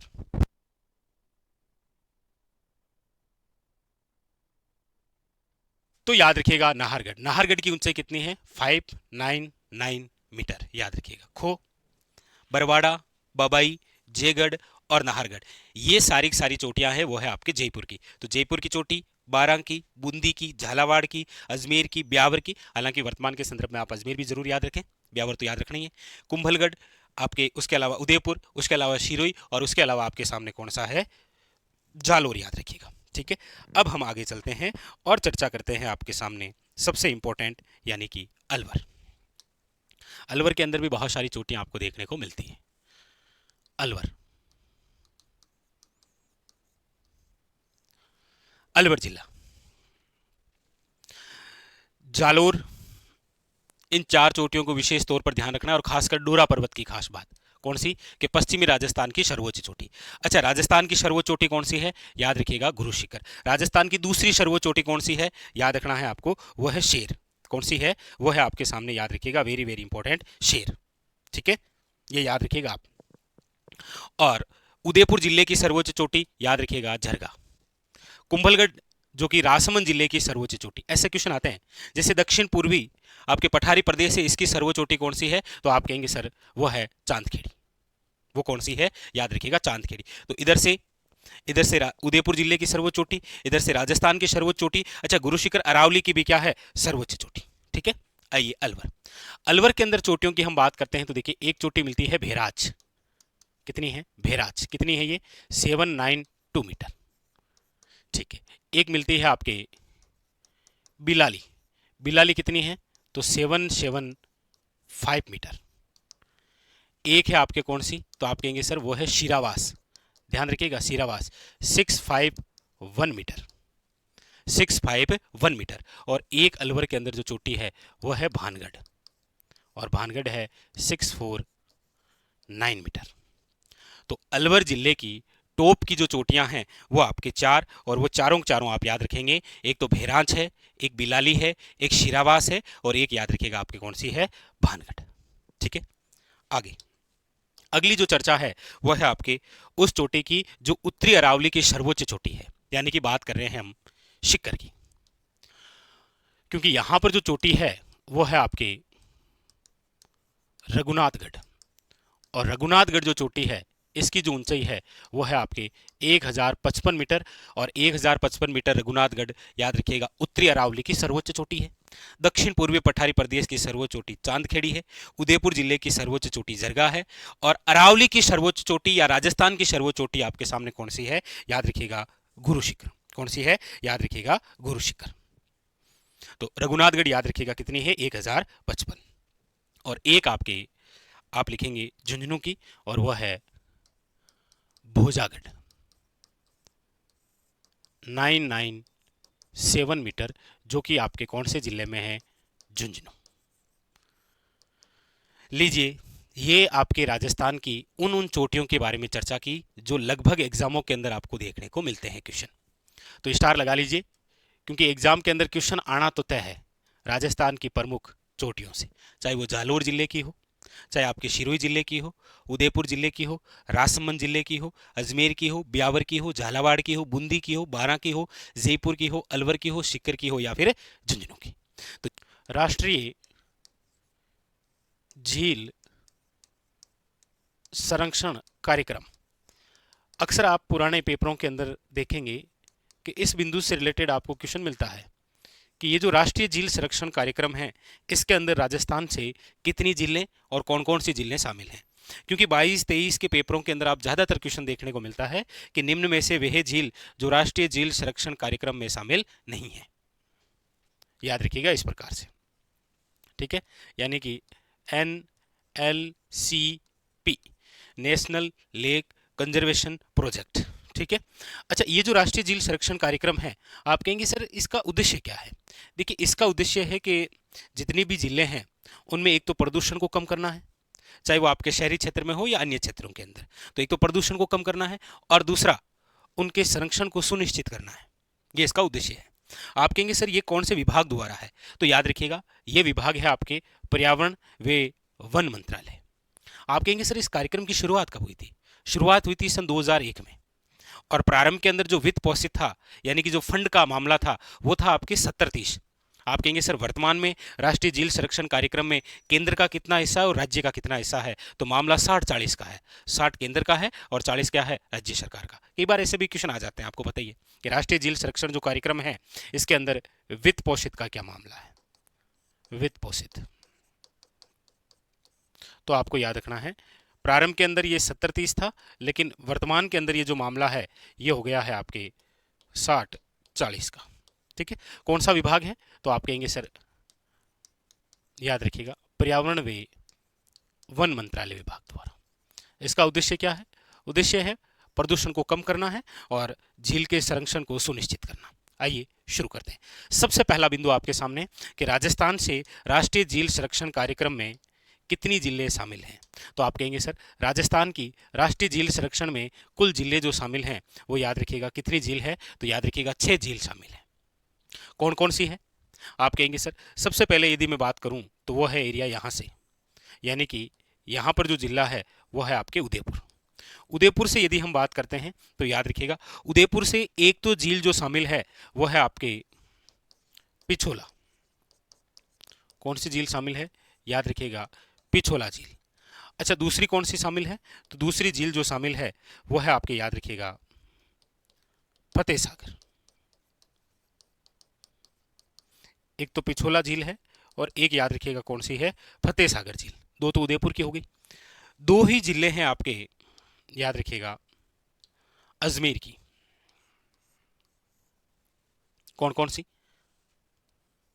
आप कहेंगे सर ये जिला अजमेर।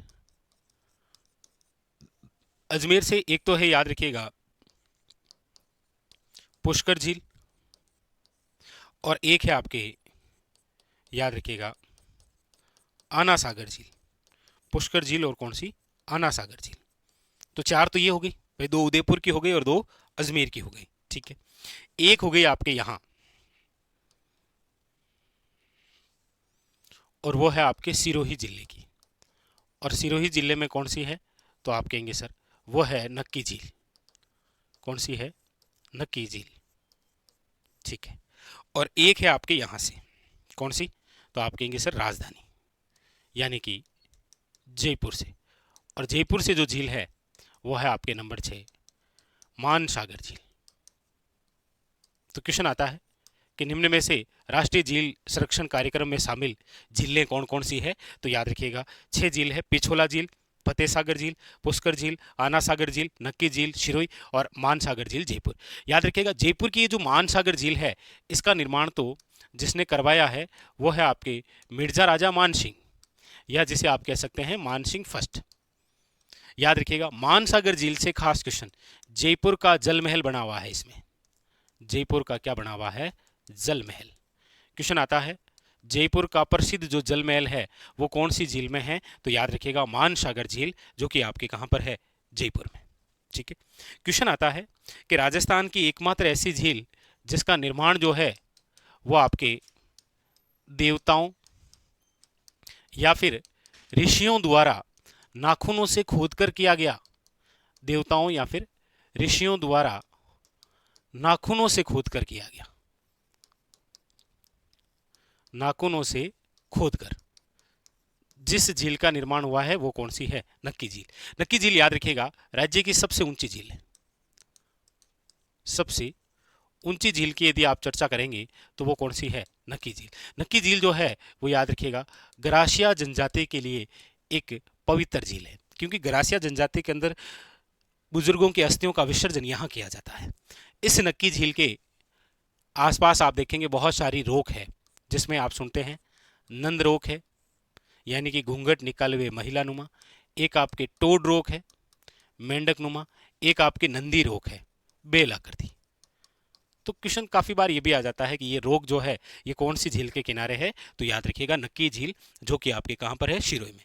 जयपुर की जो मानसागर झील है इससे रिलेटेड क्वेश्चन आ जाएगा, जयपुर का जल महल कौन सी झील में बना हुआ है, आप कहेंगे सर मानसागर झील में। ठीक है, आगे अब देखिए बात उदयपुर की हम 2 जिलों की कर रहे हैं कि 2 जिले हैं जिनको शामिल किया गया है केंद्रीय झील संरक्षण में या राष्ट्रीय झील संरक्षण में।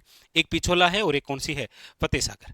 देखिए पिछोला झील जो है इसका निर्माण जो है वो राणा लाखा के समय हुआ है। याद रखिएगा राणा लाखा के समय एक पिंछू नामक जो चिड़ीमार बंजारा है उस बंजारे द्वारा अपने बेल की याद में, याद रखिएगा, किसकी याद में, बेल की याद में इस झील का निर्माण किया गया। पिछोला झील जो है याद रखिएगा, इसके अंदर एक तो बना हुआ है जग मंदिर और एक बना हुआ है जग निवास महल।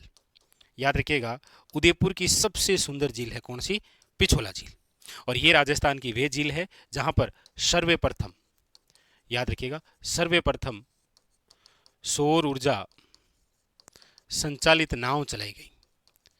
राजस्थान में सर्वप्रथम सौर ऊर्जा संचालित जो नाव है वो आपके कहां चलाई गई, पिछोला झील, जो कि कहां पर है, उदयपुर के अंदर। फतेह सागर झील, देखिए ये जो फतेह सागर झील है ना, इस फतेह सागर झील के निर्माण के बारे में यदि आप बात करेंगे तो देखिए निर्माण प्रारंभ में जो है वो तो करवाया है आपके किसने, तो याद रखिएगा महाराणा जयसिंह ने।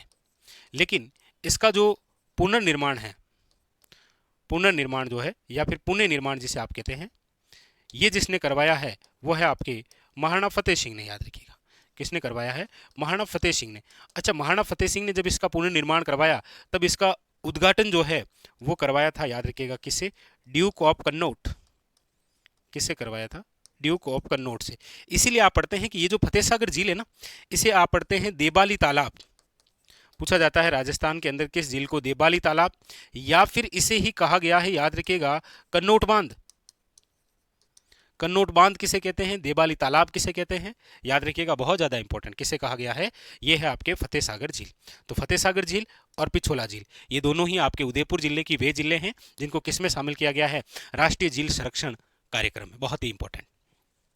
अगली बात करते हैं अजमेर। और अजमेर के अंदर आप देख पा रहे हैं कि अजमेर की जिन दो जिलों को शामिल किया गया है उसमें एक तो पुष्कर झील है और एक कौन सी है, आना सागर झील। अच्छा, पुष्कर झील के बारे में आप सब जानते हैं कि इसका जो निर्माण है वो कुछ तो कहते हैं कि पुष्करनाथ जो ब्राह्मण हैं उनके द्वारा किया गया, कुछ कहते हैं कि ब्रह्मा जी द्वारा किया गया, और कुछ जानकारी मिलती है कि ये एक जो है ये आपके ज्वालामुखी से निर्मित है। किससे, ज्वालामुखी से निर्मित है। और ये एक काल डेरा का एग्जाम्पल है, क्योंकि पुष्कर झील जो है याद रखिएगा हमारे राजस्थान में सबसे प्राचीन, सबसे पवित्र, सबसे प्रदूषित, सबसे प्राचीन है, सबसे पवित्र है और सबसे क्या है, प्रदूषित झील है। कौन सी, पुष्कर झील, याद रखिएगा। और ये जो पुष्कर झील है यहाँ पर याद रखिएगा 52 घाट बने हैं, इसीलिए 52 घाटा झील के नाम से भी आप इसे जानते हैं। पुष्कर, पुष्कर जो है याद रखिएगा वे झील है जो किसके लिए प्रसिद्ध है, दीपदान के लिए। याद रखिएगा किसके लिए प्रसिद्ध है, दीपदान होता है यहाँ पर पुष्कर। पुष्कर के अंदर मेला आप सब जानते हैं कार्तिक पूर्णिमा को भरता है। लेकिन आपके लिए क्वेश्चन है कि पुष्कर जो मेला है वो कौन से माह में आयोजित होता है, और ये माह आपके सामने ऑप्शन में ये रहे। ऑप्शन नंबर 1 है सितंबर, ऑप्शन नंबर बी है अक्टूबर, ऑप्शन नंबर सी है नवंबर, ऑप्शन नंबर डी है दिसंबर। कि पुष्कर मेला कार्तिक पूर्णिमा को आयोजित होता है, नो डाउट, लेकिन क्वेश्चन आ जाएगा कि पुष्कर मेला भरता है, ऑप्शन में है सितंबर, अक्टूबर, नवंबर और दिसंबर। इनमें से कौन सा है, आपको जवाब देना। तो एक तो अजमेर की पुष्कर झील जो है वो आपके राष्ट्रीय झील संरक्षण कार्यक्रम में शामिल है, और एक कौन सी है, आना सागर झील। आना सागर झील आप सब जानते हैं, इस झील का जो निर्माण है वो आपके अरुणाराज चौहान ने करवाया था, क्योंकि इनके समय तुर्कों के आक्रमण हुए थे, अजमेर की जो भूमि है वो अपवित्र हो गई थी, रक्त रंजित हो गई थी, तो उसको साफ करवाने के लिए अरुणाराज द्वारा जिस झील का निर्माण करवाया गया वो आना सागर झील है, जहां पर एक पार्क बना हुआ है, कौन सा, याद रखिएगा, दौलते बाग। दौलते बाग जिसे आप वर्तमान के अंदर कहते हैं सुभाष उद्यान, यहीं पर याद रखिएगा ये दौलते बाग या सुभाष उद्यान जो है ये जहांगीर द्वारा बनवाया गया था, और यहीं पर बारेदरी का जो निर्माण है वो करवाया था आपके शाहजहां ने। जिसने करवाया था, शाहजहां ने। ठीक है, तो ये जो चर्चा है आपके सामने किससे संबंधित रही, ये जो चर्चा है ये रही आपके राष्ट्रीय झील संरक्षण कार्यक्रम। इसके अंदर राजेंद्र हम चर्चा करेंगे राजस्थान के अंदर रामसर साइट के अंदर शामिल स्थल और यूनेस्को द्वारा विश्व धरोहर के अंदर कौन कौन से स्थल शामिल हैं वो। करंट विशेष के अनुसार आप देखेंगे तो रामसर साइट बहुत खास है, और स्टैटिक्स के हिसाब से देखेंगे तो विश्व धरोहर बहुत खास है। आइए चर्चा करते हैं। सबसे पहले हम चर्चा करते हैं कि वर्तमान के अंदर राजस्थान के कुल कितने स्थल जो हैं वो रामसर साइड में आते हैं? सीधा वन लाइनर क्वेश्चन है, करंट के हिसाब से भी बहुत खास है ये। राजस्थान के कुल कितने स्थल हैं जो रामसर साइड में शामिल हैं? सबसे पहले तो आप कहेंगे सर ये रामसर साइड क्या है? देखिए रामसर जो है वो एक स्थान है ईरान के अंदर, और पूरे देश भर के अंदर जितने भी आर्द्र स्थल हैं या जो नम भूमि है या जो वेटलैंड क्षेत्र है उनके संरक्षण हेतु एक साइट बनाई गई जिसका नाम रखा गया रामसर साइट, जिसकी शुरुआत 1971 के अंदर हुई थी। ठीक है, तो इसी रामसर साइट में हमारे राजस्थान के कितने स्थल हैं?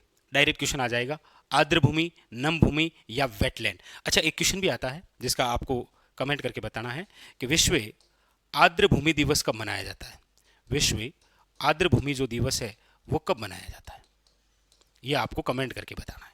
ठीक है, तो आइए देखते हैं राजस्थान के कौन कौन से ऐसे स्थल हैं जो रामसर साइड में शामिल किए गए हैं। देखिए राजस्थान का पहला स्थल जिसे रामसर साइड के अंदर जगह मिली वो है, आपके याद रखिएगा, केवलादेव।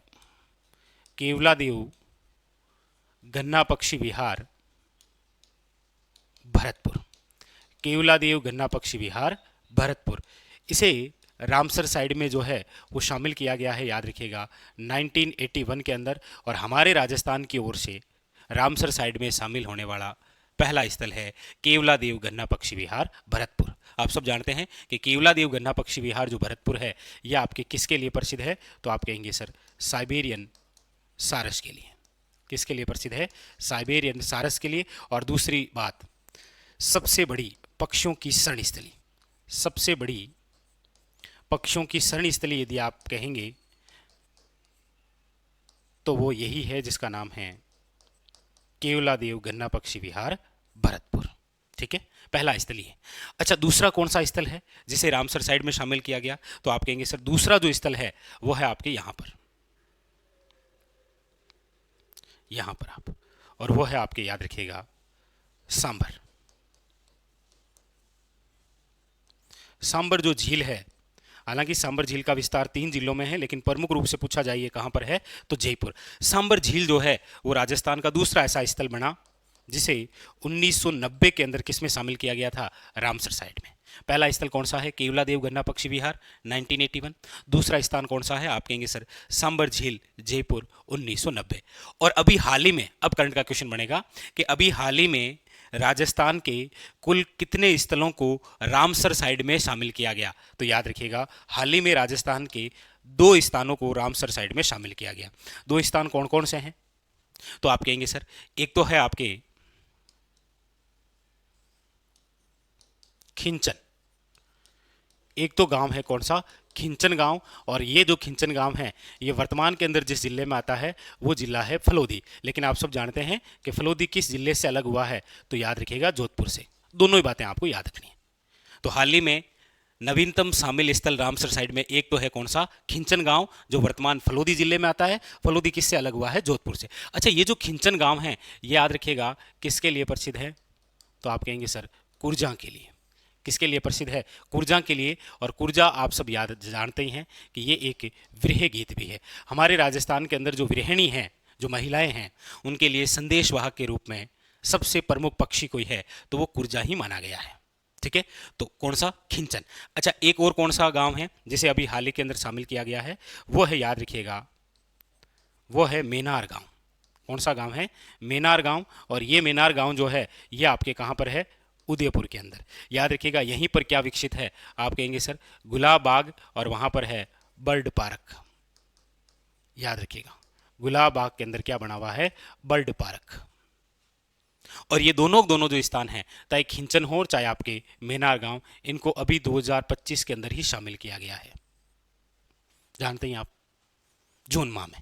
तो वर्तमान के अंदर आपको पूछा जाए राजस्थान में कुल कितने स्थल जो हैं वो रामसर साइड में शामिल हैं, तो आप कहेंगे सर रामसर साइड में शामिल राजस्थान के टोटल 4 स्थान हैं। कौन कौन से? पहला स्थल है केवलादेव गन्ना पक्षी विहार, भरतपुर। दूसरा स्थल है सांबर झील, जयपुर। तीसरा जो स्थान है वो है आपके, याद रखिएगा, खिंचन गांव, फलोदी। और चौथा है आपके कौन सा? मेनार गांव, उदयपुर। तो हाल ही में नवीनतम कौन से स्थल हैं जिनको शामिल किया गया है? तो याद रखिएगा खिंचन और मेनार, बहुत ही इंपॉर्टेंट है। स्टार लगा लीजिए। यहाँ से एग्जाम के अंदर क्वेश्चन बनने की संभावना सर्वाधिक है, चाहे आपके करंट के हिसाब से या फिर ये जो केवलादेव और सांबर झील है स्टैटिक्स के हिसाब से। दोनों ही बड़े महत्वपूर्ण बिंदु है। ठीक है, केवलादेव, सांभर और आपके खिंचन और कौन सा, मेनार। तो वर्तमान के अंदर राजस्थान के कुल कितने स्थल रामसर साइड में हो गए हैं, तो आप कहेंगे सर 4। क्लियर। आगे अगला बिंदु हम देखते हैं, वो है आपके सामने कि राजस्थान के कितने स्थल जो हैं वो विश्व धरोहर में शामिल हैं। राजस्थान से विश्व धरोहर में शामिल, तो आप कहेंगे सर राजस्थान से विश्व धरोहर में शामिल जो स्थल हैं उनकी यदि हम चर्चा करें तो देखिए, सबसे पहला राजस्थान का पहला स्थल जिसे विश्व धरोहर के अंदर शामिल किया गया, आप कहेंगे सर एक बार फिर वही है, नाम है केवलादेव गन्ना पक्षी विहार भरतपुर। लीजिए, यानी कि हमारे राजस्थान का एकमात्र ऐसा स्थल जो विश्व धरोहर के साथ रामसर साइड में भी शामिल है, वो है आपके कौन सा, केवलादेव गन्ना पक्षी विहार भरतपुर। और इसे विश्व धरोहर में कब शामिल किया गया, तो आप कहेंगे सर इसे शामिल किया गया है 1985 के अंदर।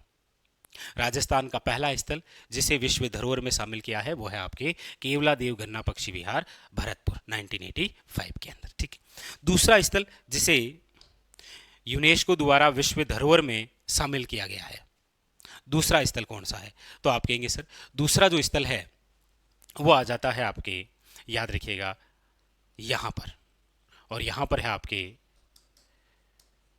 जयपुर का जंतर मंतर। याद रखिएगा, जयपुर का जंतर मंतर। और इसे कब शामिल किया गया है, तो याद रखिएगा 2010 के अंदर। कब शामिल किया गया है, 2010 के अंदर। वेरी वेरी इंपॉर्टेंट, ये याद रखिएगा मूर्त रूप से शामिल था।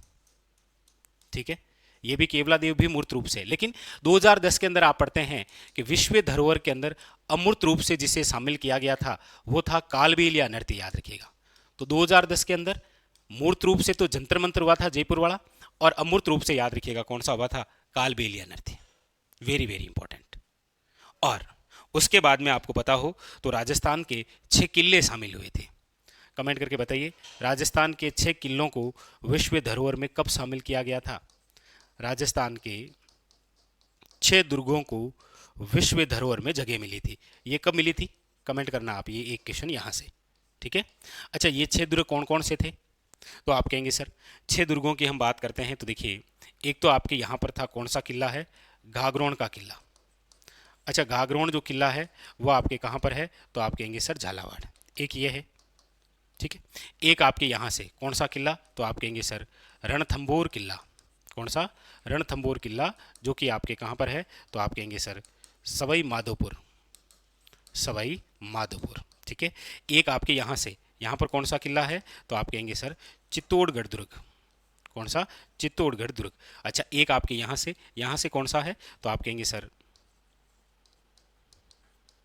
कुंभलगढ़ दुर्ग। कौन सा है, कुंभलगढ़ दुर्ग। अच्छा, एक आपके यहाँ से है कौन सा, तो आप कहेंगे सर जैसलमेर का है सोनार किला। तो जैसलमेर का सोनार किला भी शामिल किया गया। ठीक है, राजसमंद का कुंभलगढ़ दुर्ग भी शामिल किया गया, चित्तौड़गढ़ दुर्ग भी शामिल हुआ, घाघरोण किला भी शामिल हुआ, रणथंभौर किला भी शामिल हुआ, और आप सब जानते हैं जयपुर का आमेर किला भी शामिल हुआ। आमेर किला जयपुर। तो अब आप देखिए कौन कौन से किले हुए, सोनार किला, सोनार किले के बाद में कौन सा, कुंभलगढ़ किला, कुंभलगढ़ के बाद में कौन सा, चित्तौड़गढ़ किला, चित्तौड़गढ़ के बाद में कौन सा, घाघरोण का किला, इसके बाद में फिर कौन सा, रणथंभौर किला, और उसके बाद में फिर कौन सा, आमेर किला। ये देखिए इस क्रम से यह आपके राजस्थान के वे 6 किले हैं जिनको यूनेस्को द्वारा विश्व धरोहर में शामिल किया गया। आपको बताना है कि इनको कब शामिल किया गया। तो सबसे पहला तो कौन सा हो गया, आप कहेंगे सर केवलादेव गन्ना पक्षी विहार भरतपुर हो गया। दूसरा फिर आपके जयपुर के जंतर मंतर हो गए। अच्छा, तीसरे आपके राजस्थान के 6 किले हो गए। और राजस्थान का नवीनतम स्थल जिसे यूनेस्को द्वारा विश्व धरोहर में शामिल किया गया है वो कौन सा है, तो आप कहेंगे सर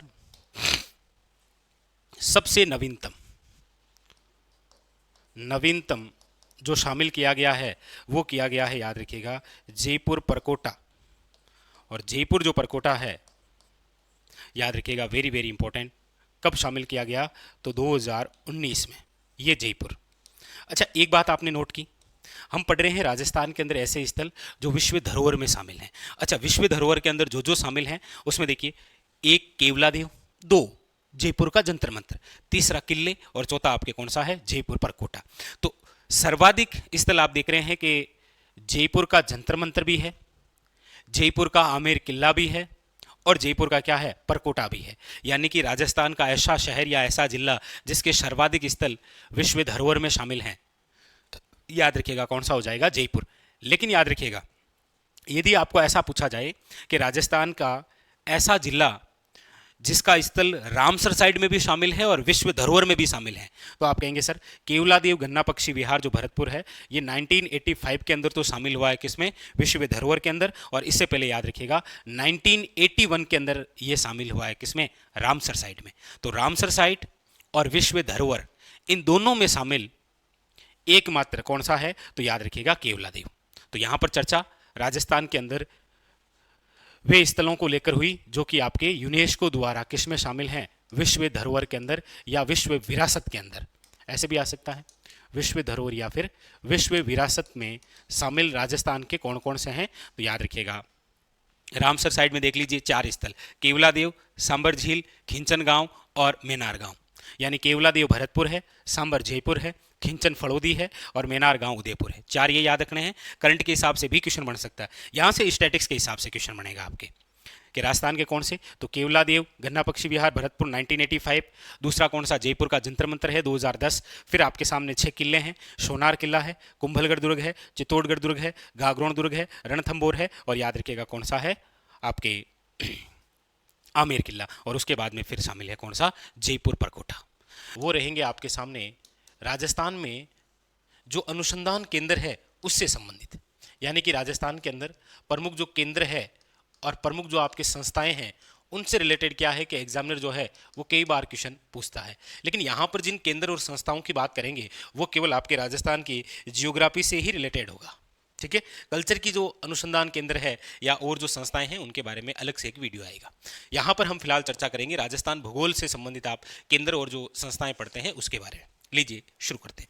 सबसे पहले चर्चा करते हैं हम राजस्थान के जिस जिले को लेकर, वो जिला है आपके बीकानेर। और बीकानेर से संबंधित जो अनुसंधान केंद्र और संस्थाएं हैं जो ज्यादातर एग्जाम के अंदर आए हैं उनमें नंबर 1 इसमें एक तो आता है, आपके पूछा जाता है अक्सर, वो है जब बीकानेर की बात हो रही है तो बीकानेर के अंदर एक तो आपको बिंदु याद रखना होता है केंद्रीय शुष्क बागवानी संस्थान। एक तो आपके सामने ये पूछा जाता है कि राजस्थान में केंद्रीय शुष्क बागवानी जो संस्थान है वो निम्न में से कहां पर है, तो आपको बताना है बीकानेर। अच्छा, कई बार बीकानेर में भी पूछ लिया जाता है कि बीकानेर जिले में केंद्रीय शुष्क बागवानी जो संस्थान है वो कहां पर है, तो याद रखिएगा वो है आपके बिछवाल बीकानेर, ठीक है। दूसरी संस्था इंपॉर्टेंट और वो है आपके, याद रखिएगा, खजूरवे बेर अनुसंधान संस्थान। ये भी क्वेश्चन आ रखा है कि हमारे राजस्थान के अंदर खजूरवे बेर जो अनुसंधान संस्थान है वो आपके कौन से जिले में है, तो भी याद रखिएगा बीकानेर, ठीक है। तीसरा बिंदु है आपके सामने, याद रखिएगा, वो है केंद्रीय ऊंट या फिर कई बार नाम आ जाता है केंद्रीय उष्ट अनुसंधान संस्थान।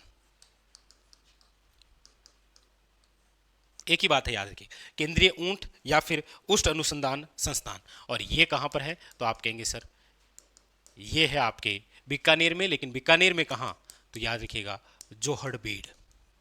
अब आप कोई भी पुराने पेपर देखेंगे तो बीकानेर से इन तीनों संस्थाओं से रिलेटेड क्वेश्चन आपको देखने को मिलेगा, चाहे वो आपके केंद्रीय शुष्क बागवानी संस्थान हो, खजूरवे बेर अनुसंधान संस्थान हो या फिर केंद्रीय ऊंट या फिर उष्ट अनुसंधान संस्थान हो। यह आपको पूछा जाता है बीकानेर से संबंधित, ठीक है। आगे तो तीनों याद हो गए आपको, कई बार एग्जाम ने क्वेश्चन पूछ रखे हैं, ठीक है। अब बीकानेर के बाद में हम चर्चा करते हैं उस जिले की जहां से संबंधित 2 बहुत ज़्यादा इंपॉर्टेंट संस्थाएं और काफ़ी बार एग्जाम ने पूछ रखा है। जोधपुर में कौन कौन सा, आप कहेंगे सर एक तो है आपके काजरी, ये लो, कौन सी संस्था है, काजरी। अच्छा, काजरी का कई बार तो पूरा नाम भी पूछा जाता है भाई, जैसे central arid zone research institute, यानी कि याद रखिएगा केंद्रीय, भाई सेंट्रल का मतलब हो ही गया आपके कौन सा, केंद्रीय, एरिड का मतलब है शुष्क, जोन का मतलब हो गया क्षेत्र, रिसर्च अनुसंधान, और आई का मतलब इंस्टीट्यूट। यानी कि आपके सामने कई बार तो इतना ही आ जाता है कि काजरी जो है वो कहाँ पर है, जोधपुर के अंदर, और कई बार काजरी का पूरा नाम देखकर पूछा जाता है कि केंद्रीय शुष्क क्षेत्र अनुसंधान जो संस्थान है वो कहाँ पर है। तो याद रखिएगा जोधपुर काजरी 1959 के अंदर क्या हुई है, इसकी स्थापना हुई है। एक तो ये इंपॉर्टेंट संस्था जोधपुर की।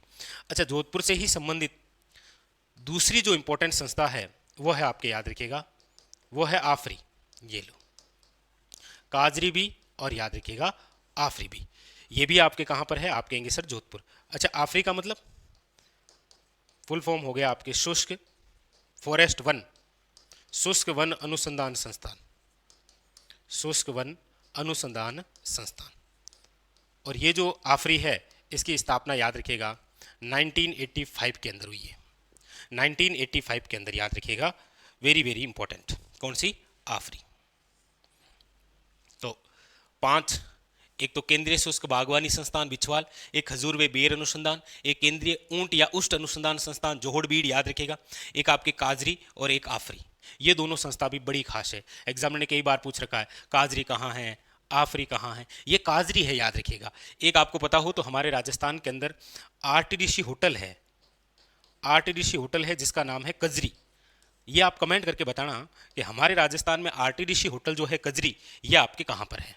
ठीक है, वो तो आपकी संस्था है, कौन सी, काजरी, याद रखिएगा। ठीक है, चलें आगे, लीजिए नेक्स्ट। अगली बात, अगली बात जो है वो आपके करते हैं हम अजमेर से, अजमेर ज़िले से, क्योंकि अजमेर ज़िले के अंदर भी एक ऐसी संस्था है जहाँ से कई बार क्वेश्चन आया है।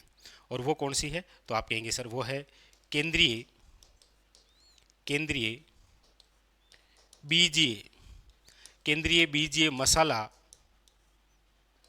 अनुसंधान, केंद्रीय बीजीए मसाला अनुसंधान संस्थान। ये भी क्वेश्चन कई बार आया है।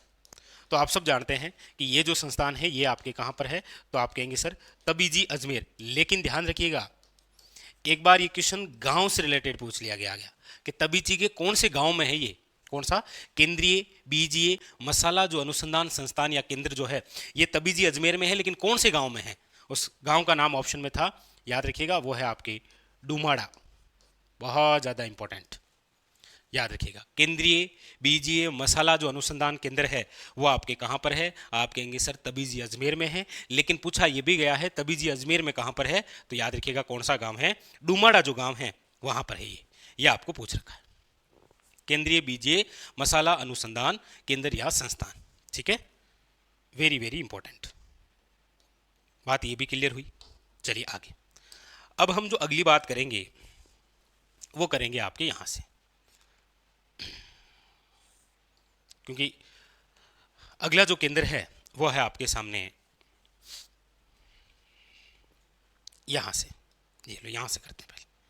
ठीक है, और वो है आपके केंद्रीय, केंद्रीय केंद्रीय भेड़ व ऊन अनुसंधान केंद्र। ये भी एग्जामिनर ने कई बार पूछ रखा है, केंद्रीय भेड़ व, याद रखिएगा, ऊन अनुसंधान संस्थान।